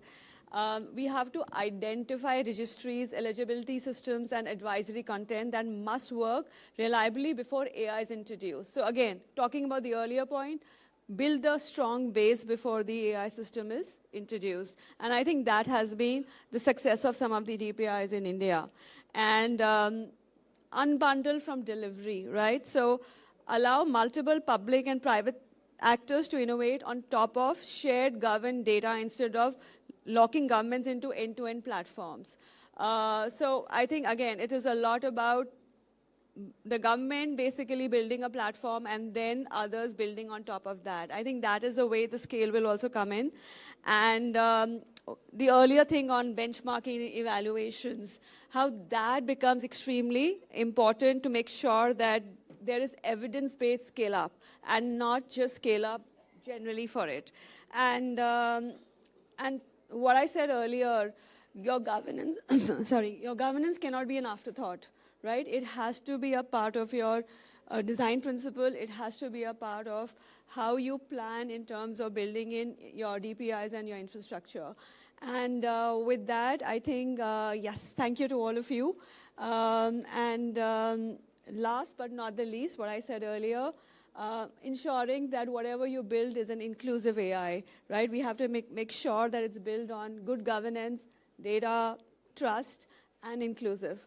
Thank you, everyone. Thank you for being here. And thank you, JB, for finally making it. Thank you. Yeah, thank you. I don't think we have time for questions. Sorry. Yeah.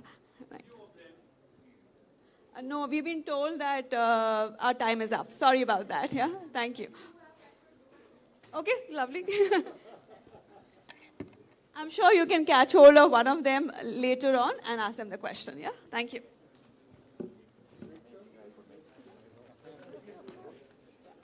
You made it.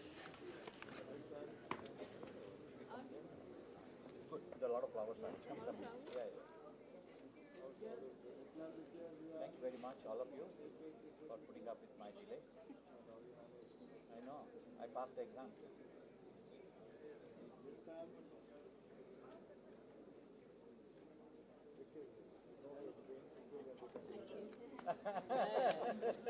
You have to thank them. They answered your questions. I know. All of them are super trained on this. Yeah, they answered your questions. You know, when I realized the question was finishing, it was only 20 minutes up. I said, now I have to ask them more questions.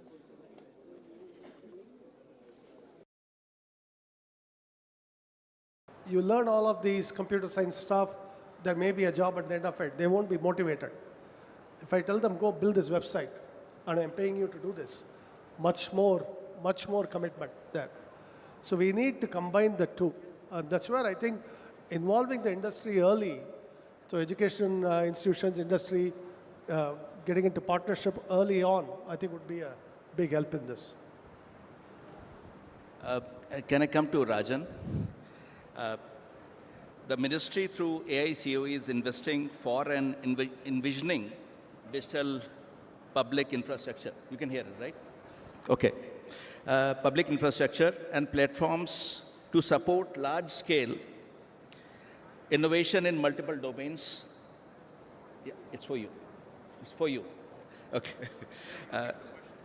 Yeah, I'll repeat it actually, right?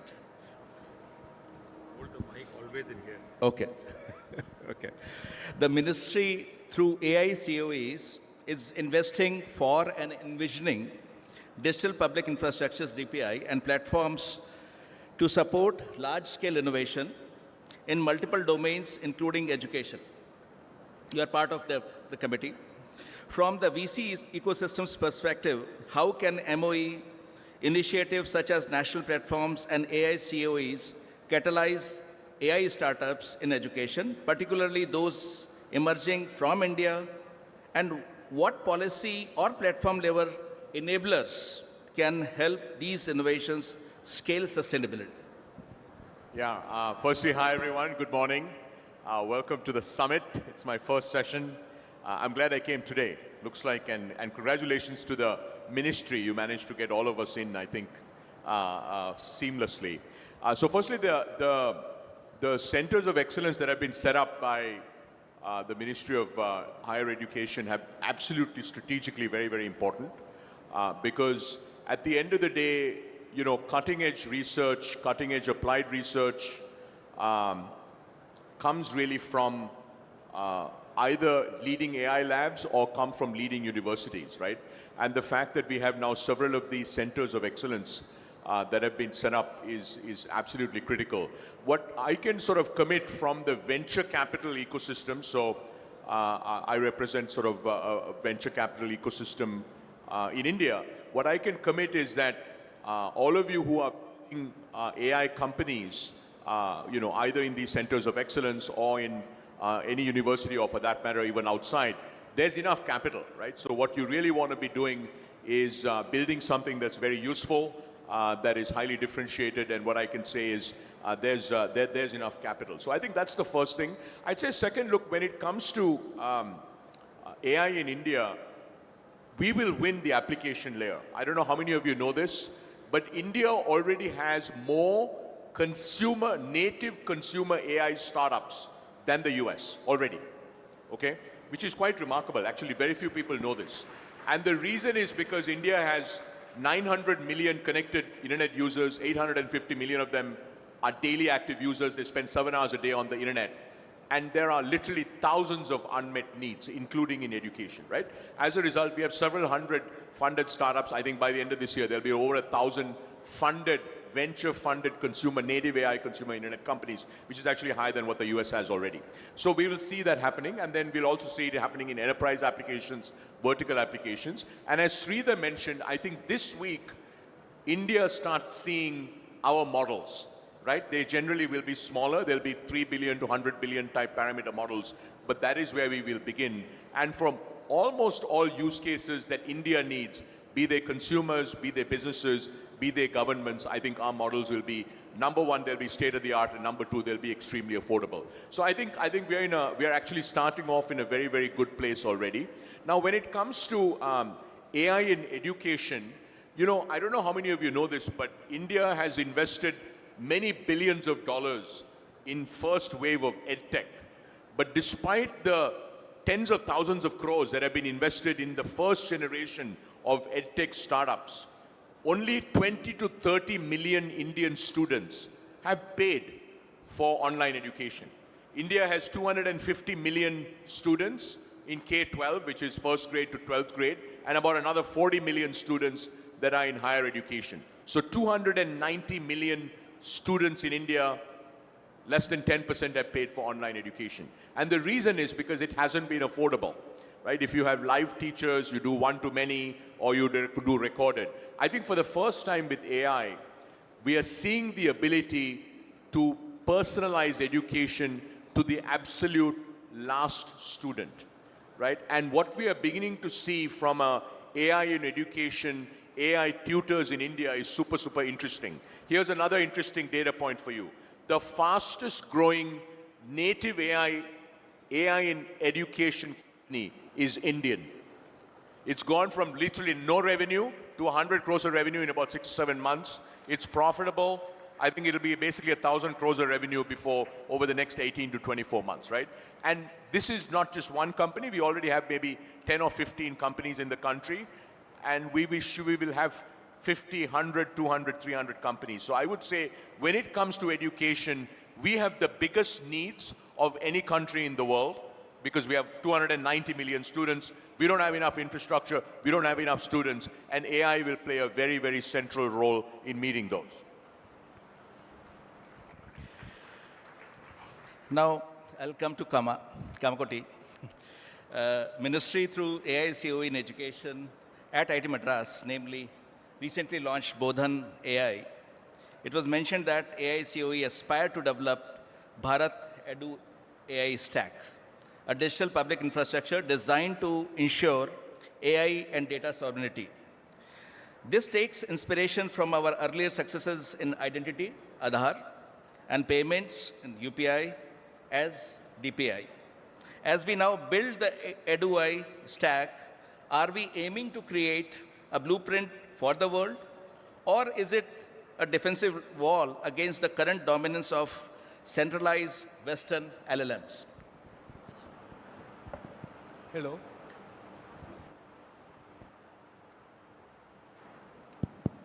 Hello. Thank you, Manoj. We never need to be defensive of anyone. And let me be very point blank here. Yes, we are creating a blueprint. We aspire to create a big blueprint. As we have done in the case of UPI, we have created a blueprint for the finance sector. It's a very easy blueprint, and we have shown that it could reach the poor of the poorest. Today, a street vendor actually collects his money through the digital currency, and that's the biggest transformation that we have seen.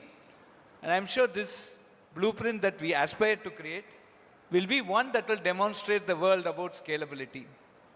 This blueprint that we are going to create will talk about the great pedagogy that we have, right? Even when we introduce alphabets into our education system, friends, how many of you are in Tamil, knows Tamil here? Can you put your hands up? Yeah, a few of them. So we introduce alphabet, Manoj, Aram Sayya Virumbu, Aruvadu Sinam, Ivadu Karavet. We just start do merit. Sa stands for Aram. Aram means do merit. Your anger will subside. So these type of moral values is what we start teaching, even when we start teaching alphabets. I think we are the only educational system, only Bharat has this education system, which is completely bringing out a holistic development.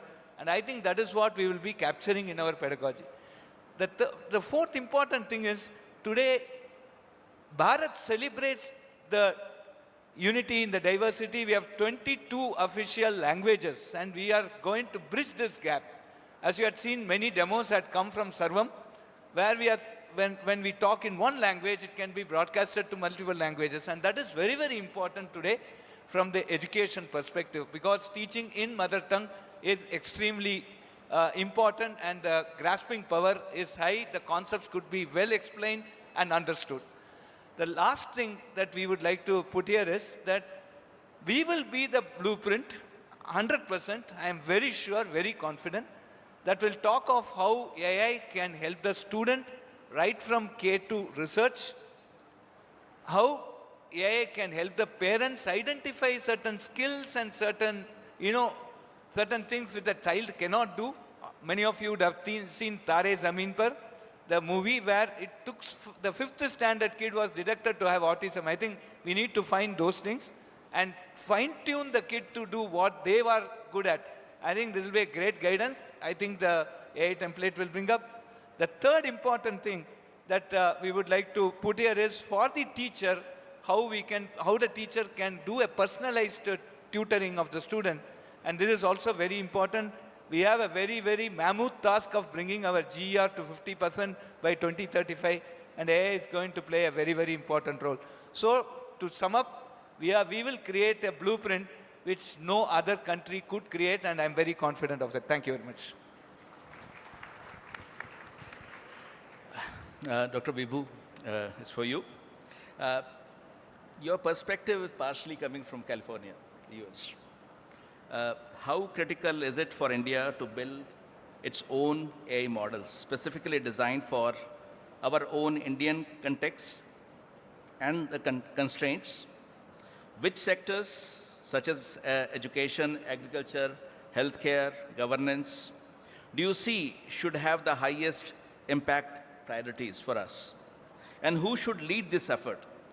Government institutions, academia, startups, or public-private partnerships? Finally, what core infrastructure will determine our success? Data, compute, talent, or something else? So, thank you for having me, and the greetings to all the audience members, especially the officials from the Ministry of Education. I think it's very important for all of us, every country and every unique entity, to try and figure out how they are going to own critical components of their future going forward. AI is probably the single biggest industrial factor that's going to determine success down the line for the next 100 years. I will make the claim that it's as important as the printing press. During the time the printing press was first introduced, there was actually a similar debate as to whether countries should or should not encourage the deployment of the press, because publication was considered to be a somewhat risky process. Countries that did not lean into having large-scale dissemination of books fell behind. In education, there is a statement that says if you don't learn to read, you won't be able to read in order to learn.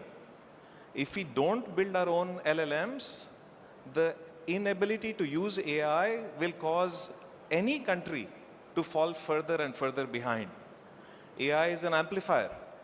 It can make a single person be as productive as a much larger number of people. It can help us, in some sense, fill gaps that exist in every organization. And so I think it's very critical that India have its own LLM and its own models. There are other reasons to do this as well. Our knowledge, culture, sensitivities are all unique.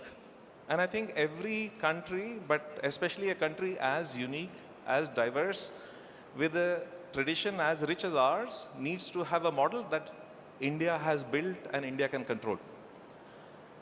On to the second part of Professor Gaur's question, which sectors would I think are most relevant?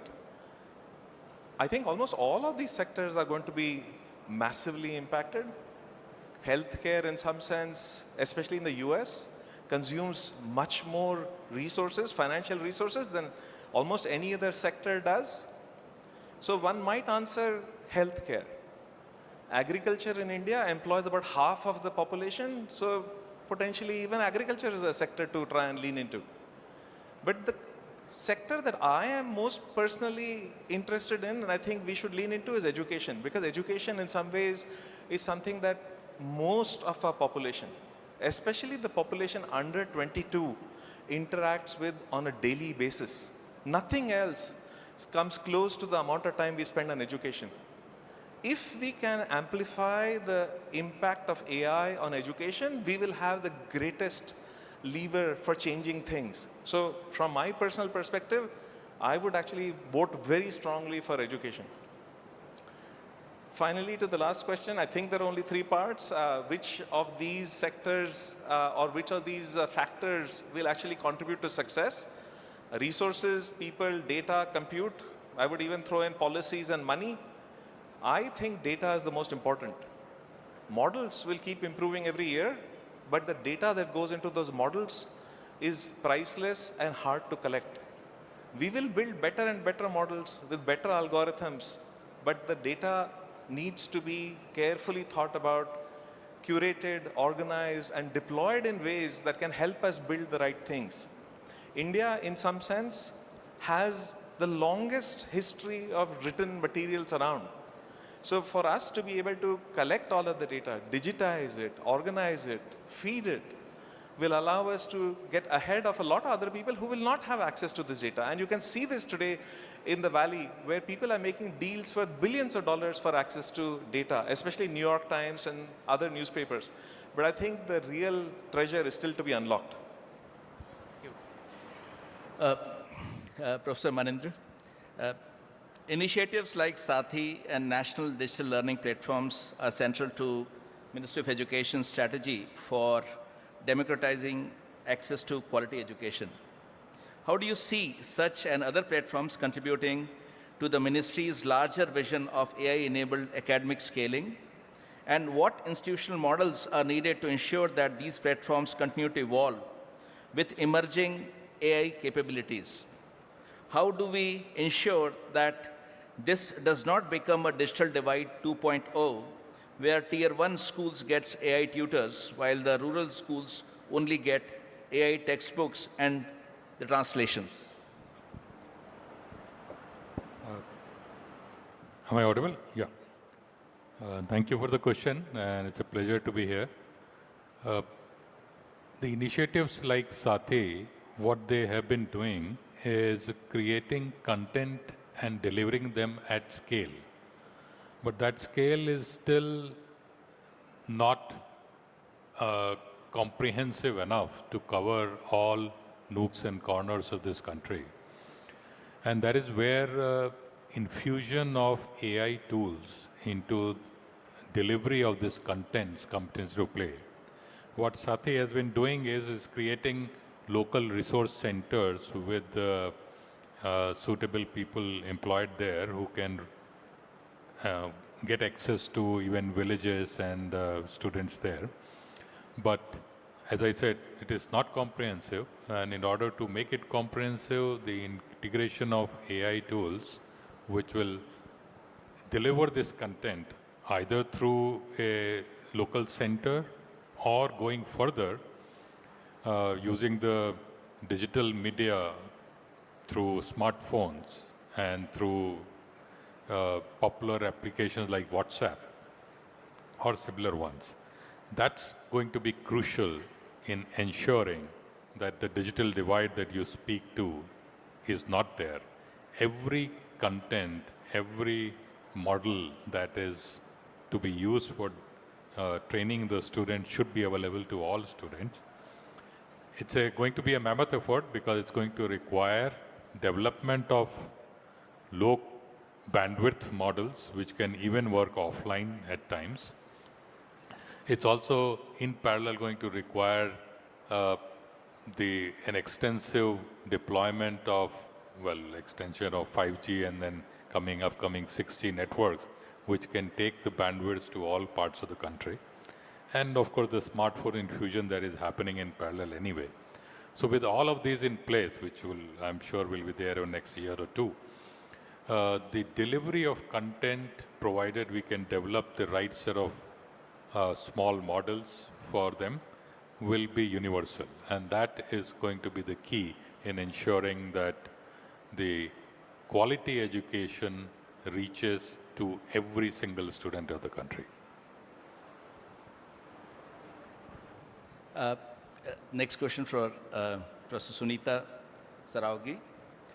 Ministry of Education's long-term vision emphasizes translating advanced AI research into scalable educational impact. How can India bridge cutting-edge AI research with classroom-level deployment through national platforms and institutional partnerships while ensuring that research outputs meaningfully improve large-scale learning systems for impact?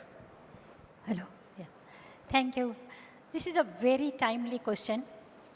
I believe however much impressive AI models are, they are still constantly evolving. Also, our own ideas of how to meaningfully incorporate AI so that we inculcate the right pedagogical principles and do not degrade the cognitive development of the students with AI requires a lot of research.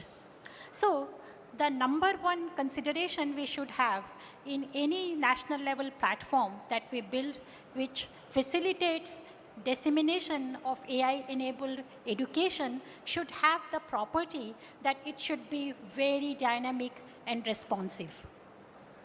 So as far as I see, there are, of course, obvious problems related to making the foundational AI models multilingual, multimodal, and, seeped in our culture.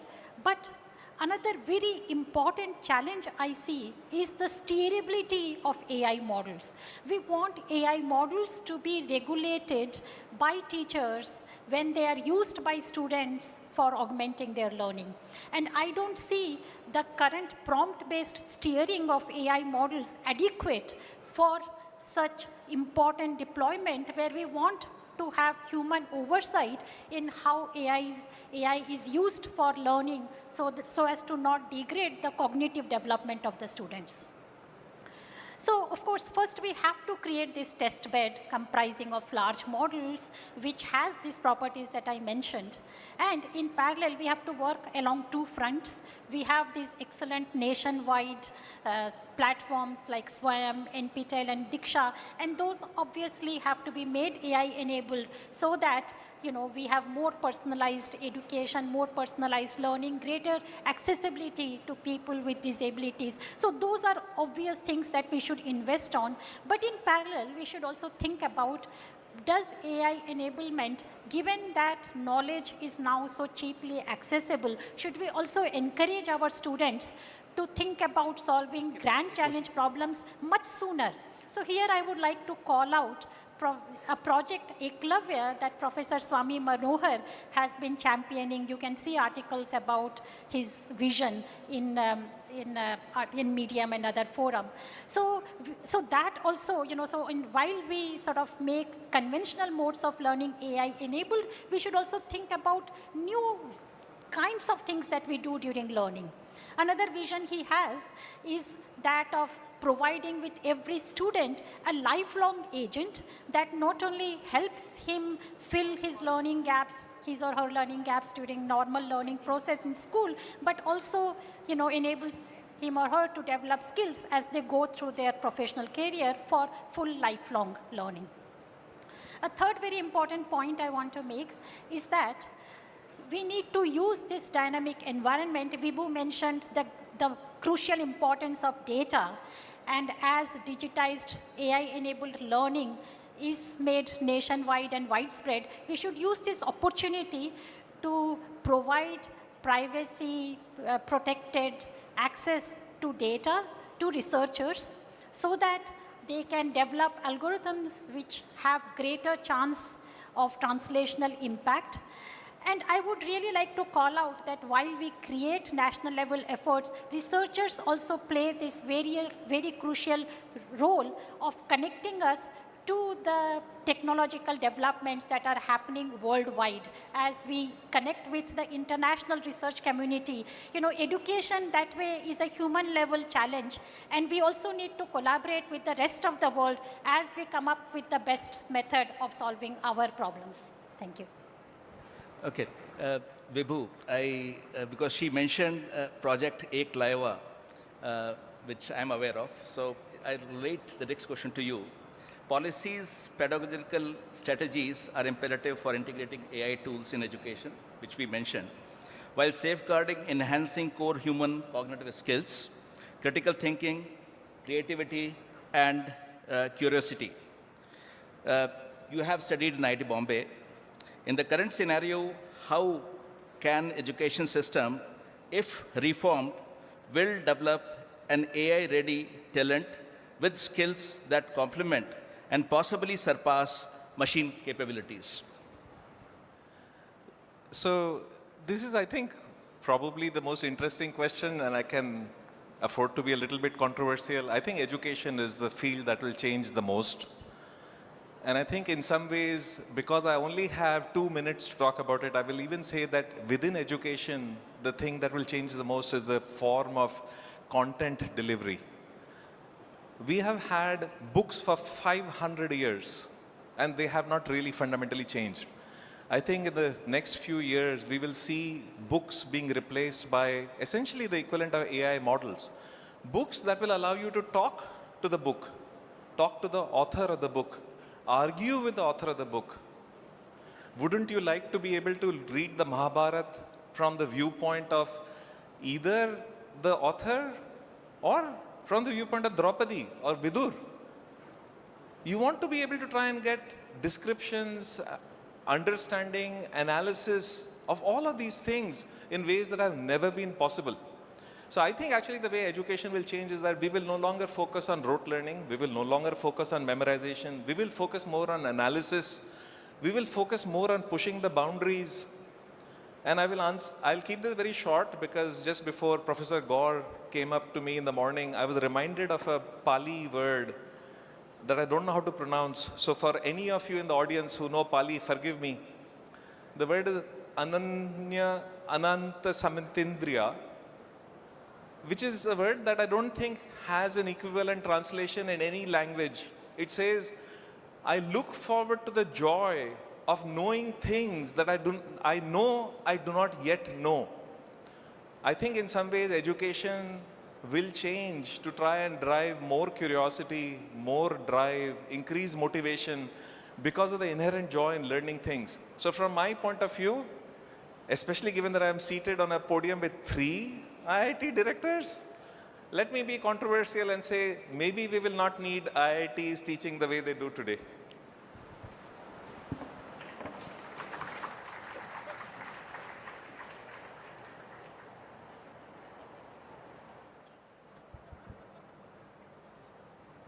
Here we'll take a quick pause. I would like to invite Honorable Minister of State, Shri Jayant Chaudhary ji, on the stage to share his thoughts with the panelists and with the audience.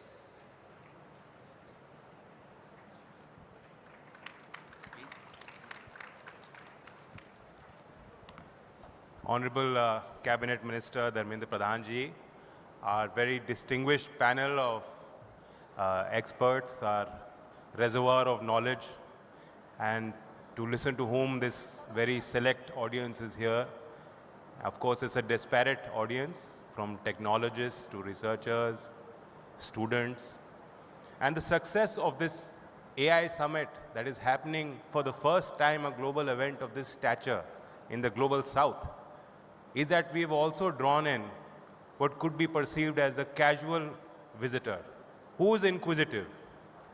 We don't know what impact this summit, this congregation, this conversation, what deep-rooted impact it is going to have on that casual visitor, who today may just be a consumer, but can definitely be the thinker and innovator and producer of the future.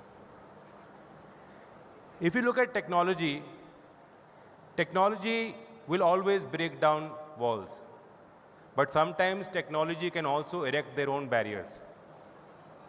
And that is where this summit is a departure, and this technology offers a different promise. This is not AI summit. It is India AI Impact Summit. Can AI become a common good? How can these technologies become more citizen-centric? How they can empower our learners, our teachers, our students, our workers, our researchers, our entrepreneurs. So there are 3 ideas, 3 questions, 3 thoughts that I, sitting there, thought of that I'll share with you. First idea is, how can citizens at mass engage with AI?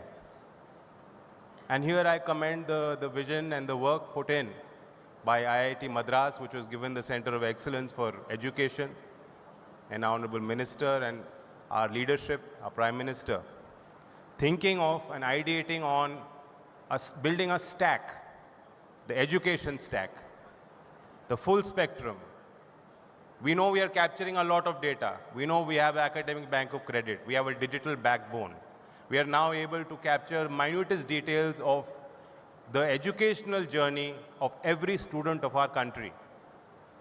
And the same applies to skilling through Skill India Digital Hub. How we can offer and use that data to ensure that our models represent Indian cultural ethos, Indian context, Indian challenges, Indian problems, and how these technologies and platforms can help solve those problems. That is the core idea behind Bodhan AI and the India Stack.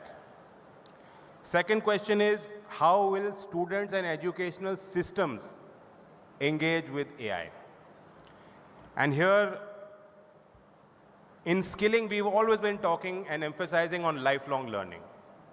When I was in school, the most popular question that was asked by any outsider who would come to school would be, "Beta, bade hoke kya banna chahte ho? Doctor banna chahte ho, engineer banna chahte ho?" जो ज़्यादा creative बच्चा था वो कहता था मैं astronaut बनना चाहता हूँ. But now, these major vertical buckets may not exist in the same way as careers. Within those large vertical buckets, now students of today and the future will have to think about the micro skill, the bundling of skill, and how to renew their knowledge of the application of that knowledge through skilling. So that lifelong skilling, which we've always been talking about, somehow, because of AI, I have the confidence that as a concept, it is going to become and emerge as a very strong realization by all the students of India. That is how AI is going to impact how students engage with AI. And my hope, and I'm saying this as Minister of Education for School, is that once you're able to continuously path the journey, assess the journey of every student, maybe someday you can do away with examinations. Because examinations are a static assessment at one point. But with AI, you can have a more intuitive understanding of every child who is special, every child who's unique. And here I come to the third point. How will teachers, who are the fulcrum, who are the center point of our educational family, who are our major way of delivering reforms, how will our teachers engage with AI? Out there in nature, it is survival of the fittest. But in schools, we are able to create a cocoon of safety, where curiosity is also rewarded. And here, like I said, every child has unique possibilities, and every child may not be keeping pace with every other child. When you design a system, you design for the average. But National Education Policy 2020 has given us the task, given the educationalists a task, given teachers a task, given the school systems a task, that you have to take care of every single child. And I have the confidence, looking at the kind of robust technologies, the startups we have just witnessed, there are many tools and products out there that teachers can use to ensure that no child is left behind. And lastly, I offer, because it's a unique audience and a great platform, on Skill India Digital Hub, we've launched a 15-hour course, free. You choose your own from top vendors. They have given us this course. It's a creditized course, 15 hours. You'll get a certificate. You'll understand the concept. And we want to send a very strong message to the whole world that India, at mass, at scale, we not only understand AI, but we are in a position to utilize AI, and we are in a position to provide leadership on the concepts of AI. So I invite the whole audience. I've done the course. It's not difficult.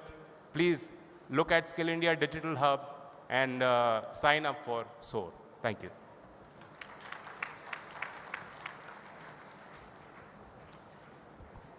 Now I invite the visionary behind our AI-driven transformation at Ministry of Education, the Honorable Minister of Education, Shri Dharmendra Pradhanji. From the earliest concept to the creation of Center of Excellence in agriculture, health, education, and sustainable cities, his leadership has anchored at AI within the ministry's core mission. Sir, the floor is yours to outline the strategic vision for AI-enabled education in India. Namaskar. Thank you, Gaur Saab. मैं सबसे पहले विभू जी को अभिनंदन करता हूँ। इसीलिए अभिनंदन करता हूँ, आपने 3 IIT डायरेक्टर बिठा के उनको आईना दिखाया, बेटा सुधर जाओ नहीं तो रहोगे ही नहीं। IIT की घमंड में मत रहो, नया दुनिया बन रहा है। मित्रों, मैं आप सभी को नया दुनिया में स्वागत करता हूं और आप सबको सौभाग्यशाली मानता हूं। आपने भारत की ओर से आयोजित किया गया AI इम्पैक्ट सम्मेलन का हिस्सा बने, AI इम्पैक्ट समिट की पार्टिसिपेंट बने। निश्चित रूप में आप यहीं से एक नई दुनिया का इंस्पिरेशन लेके जाओगे। सबसे पहले मैं आप सबको शुभेच्छा देता हूं। मित्रों, मैं जब यहाँ आ रहा था, मेरे मित्र जयंत जी और हम दोनों, मैं मित्रों टेक्नोक्रेट नहीं हूँ, मैं पब्लिक पॉलिसी और जनता के साथ जुड़ने वाला व्यक्ति हूँ। मैं एक नई उत्साह, नई उमंग, नई दुनिया देख पा रहा था। मैं जयंत जी को कह रहा था, जयंत जी, दुनिया, ट्रेडिशनल दुनिया जिस प्रकार से सोचता है उससे काफी अलग भारत की नई पीढ़ी सोचने लगा है। अभी मैं बैठे बैठे सोच रहा था, AI इन एजुकेशन और एजुकेशन इन AI दोनों परिपूरक है। AI के माध्यम से एजुकेट होना और AI के बारे में खुद को एजुकेट करना हम सभी के लिए एक नई दुनिया बन चुकी है। मैं कभी कभी सोचता हूँ, अभी फिर मैं विभू जी को कोट करूंगा, उन्होंने पाली भाषा के कॉम्प्लेक्स सेंटेंस का उच्चारण किया। शायद अभी वो AI की किसी ने प्रॉम्प्ट नहीं किया होगा, इसलिए उसकी भावार्थ के बारे में, उनकी मीनिंग के बारे में, उसकी डीपर अंडरस्टैंडिंग के बारे में कोई भी प्लेटफॉर्म, कोई भी LLM शायद उसके उत्तर देने में अभी संभव नहीं होगा। इसीलिए हम भारत में प्रधानमंत्री नरेंद्र मोदी जी ने AI इम्पैक्ट समिट का आयोजन किया। मित्रों, भारत 21वीं सदी में एक नॉलेज बेस्ड सोसाइटी की ओर बढ़ रहा है, ज्ञान आधारित समाज की ओर बढ़ रहा है। और हमारी इकोनॉमी जो आज दुनिया की 4th लार्जेस्ट इकोनॉमी बने हैं, आने वाले दिनों में हम और बड़ा साइज की इकोनॉमी बनने वाले हैं। तब हम क्या कंज्यूमिंग इकोनॉमी रहेंगे या प्रोड्यूसिंग और मैन्युफैक्चरिंग इकोनॉमी बनेंगे? हमें लगता है AI हमको एक अवसर दे रहा है। हमारी जो मल्टी डायमेंशनल सोसाइटी है, मल्टी कल्चरल सोसाइटी है, मल्टीलिंगुअल सोसाइटी है, कॉम्प्लेक्स सोसाइटी है, जिसकी आरंभ वेदकालीन समय से हुई है, आज AI इम्पैक्ट समिट तक। इस सारे दुनिया को समझना, understanding of the complexity, understanding of the multi dimensionality, ये हमारे सामने सबसे बड़ी चुनौती है। और उसको लोक कल्याण में उसको यूज करना, उसको रिलेट करना, उसको ट्रांसलेट करना, उसको ट्रांसमिट करना, ये सब करने के लिए AI एक बहुत महत्वपूर्ण टूल बन चुकी है। मैं भारत की नई पीढ़ी को आज इस प्लेटफॉर्म पे आह्वान करना चाहता हूँ, इसके बारे में अंडरस्टैंडिंग बढ़ाएं, इसके बारे में डरने की कोई कारण नहीं है, इसकी नई आयाम को बनाएं, हमें टीम वर्क और बढ़ाएं। हम लोग यूनिवर्सिटी, स्टार्टअप्स, बिग कंपनी के साथ एक बिग पिक्चर बनाएं। हमारे सामने आने वाले दिनों में भारत की यंगस्टर्स, भारत की नई पीढ़ी एक AI led, AI driven global knowledge centre बनेगा। इस शुभेच्छा के साथ आप सबको इस पैनल डिस्कशन में, बड़ा एमिनेंट पैनल यहाँ बना है, मैं पैनलिस्ट को आभार प्रकट करता हूँ, आप सभी को शुभेच्छा देता हूँ। इस महत्वपूर्ण प्लेटफॉर्म में इकट्ठा होकर हम सब के सामने टारगेट है 2047 तक भारत को विकसित करना है, भारत को एक डेवलप्ड इकोनॉमी में कन्वर्ट करना है। उसकी रास्ता AI के माध्यम से हो। अनेक अनेक शुभेच्छा।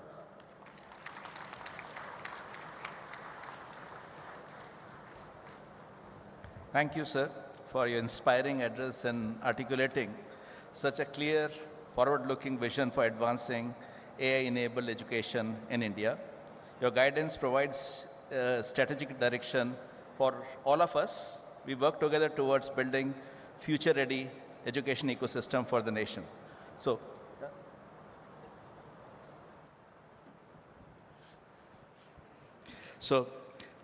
Rajan,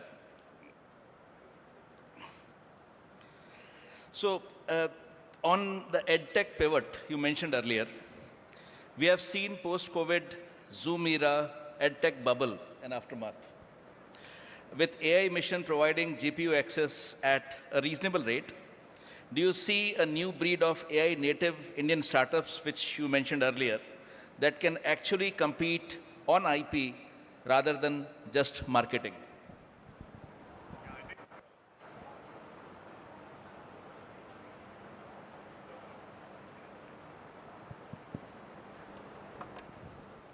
Yeah, so I think first thing is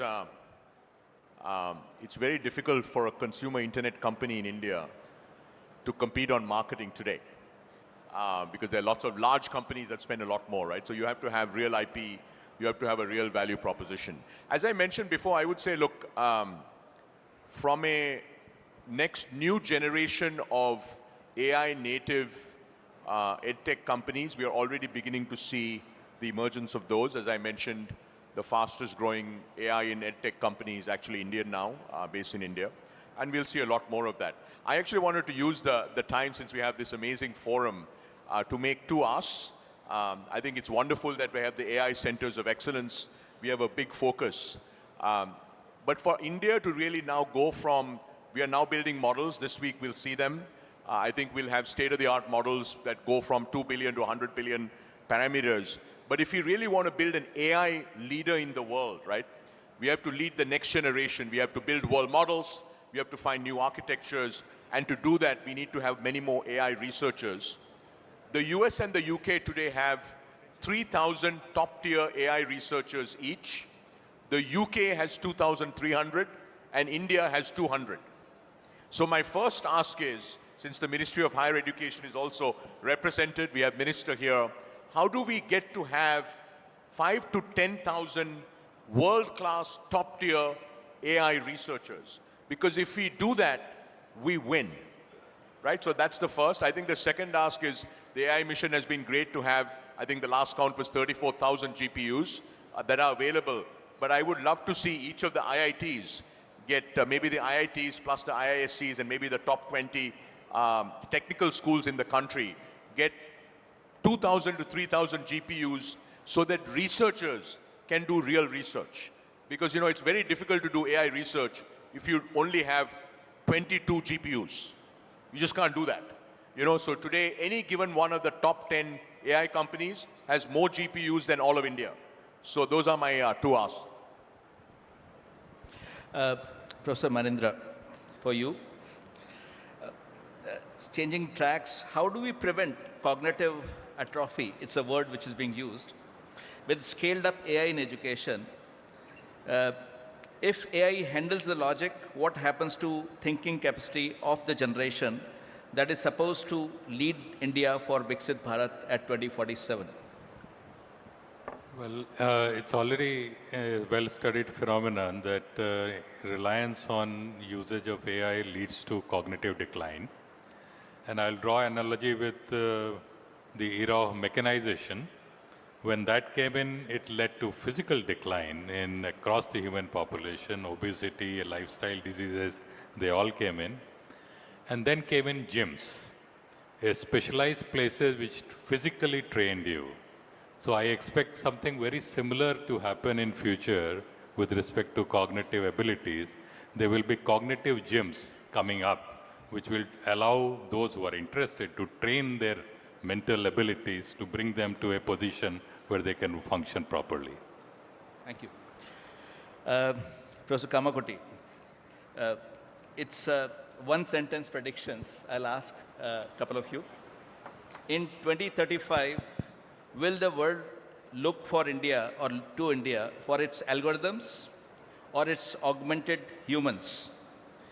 Which should be our calling and true frontier? Algorithms.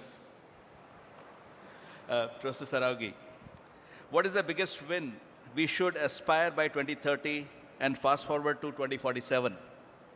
Yeah. Actually, with AI, knowledge will become cheap, but we have to make sure that people get purpose and a sense of meaning, because if we are not rewarded on striving, then we have to find sort of other meanings in life, maybe from our community, develop mental resilience, and be better prepared to face the new challenges that we will get out of physical limitations of resources.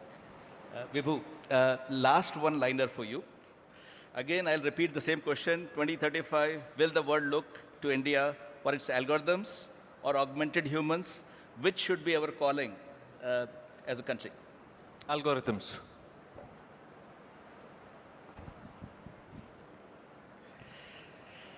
So we had a very engaging discussion. I would like to conclude now.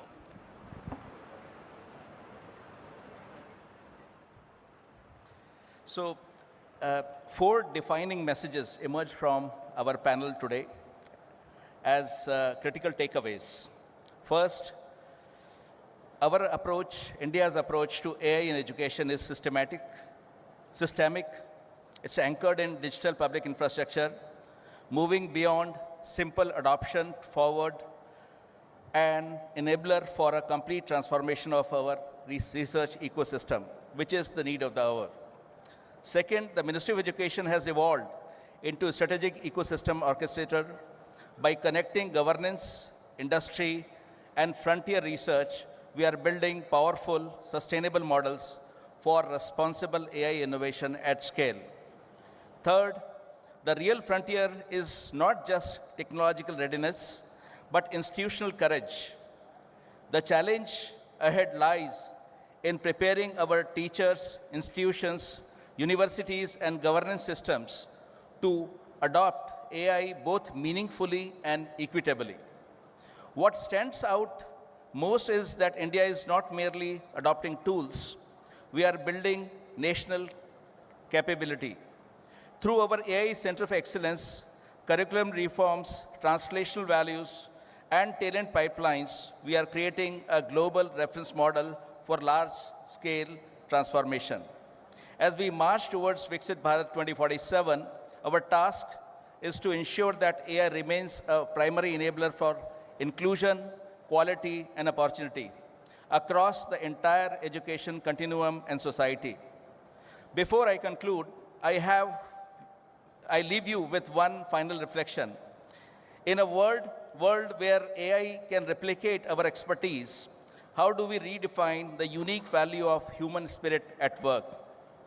I thank all the distinguished panelists and wonderful audience for the contributing to this vital national conversation. Thank you very much. Thank you, sir. And to close this session, I would extend a warm thank you to our Honorable Minister, Shri Dharmendra Pradhanji, Minister of State, Mr. Jayant Chaudhary, the Organizing Committee, Minister of Education, and I, Aishwarya Upadhyay, on behalf of CPMU IIT Jammu, who would like to thank you all to grace this event and officially close this session. I would request everyone to be seated on their seat and let the dignitaries proceed. Thank you.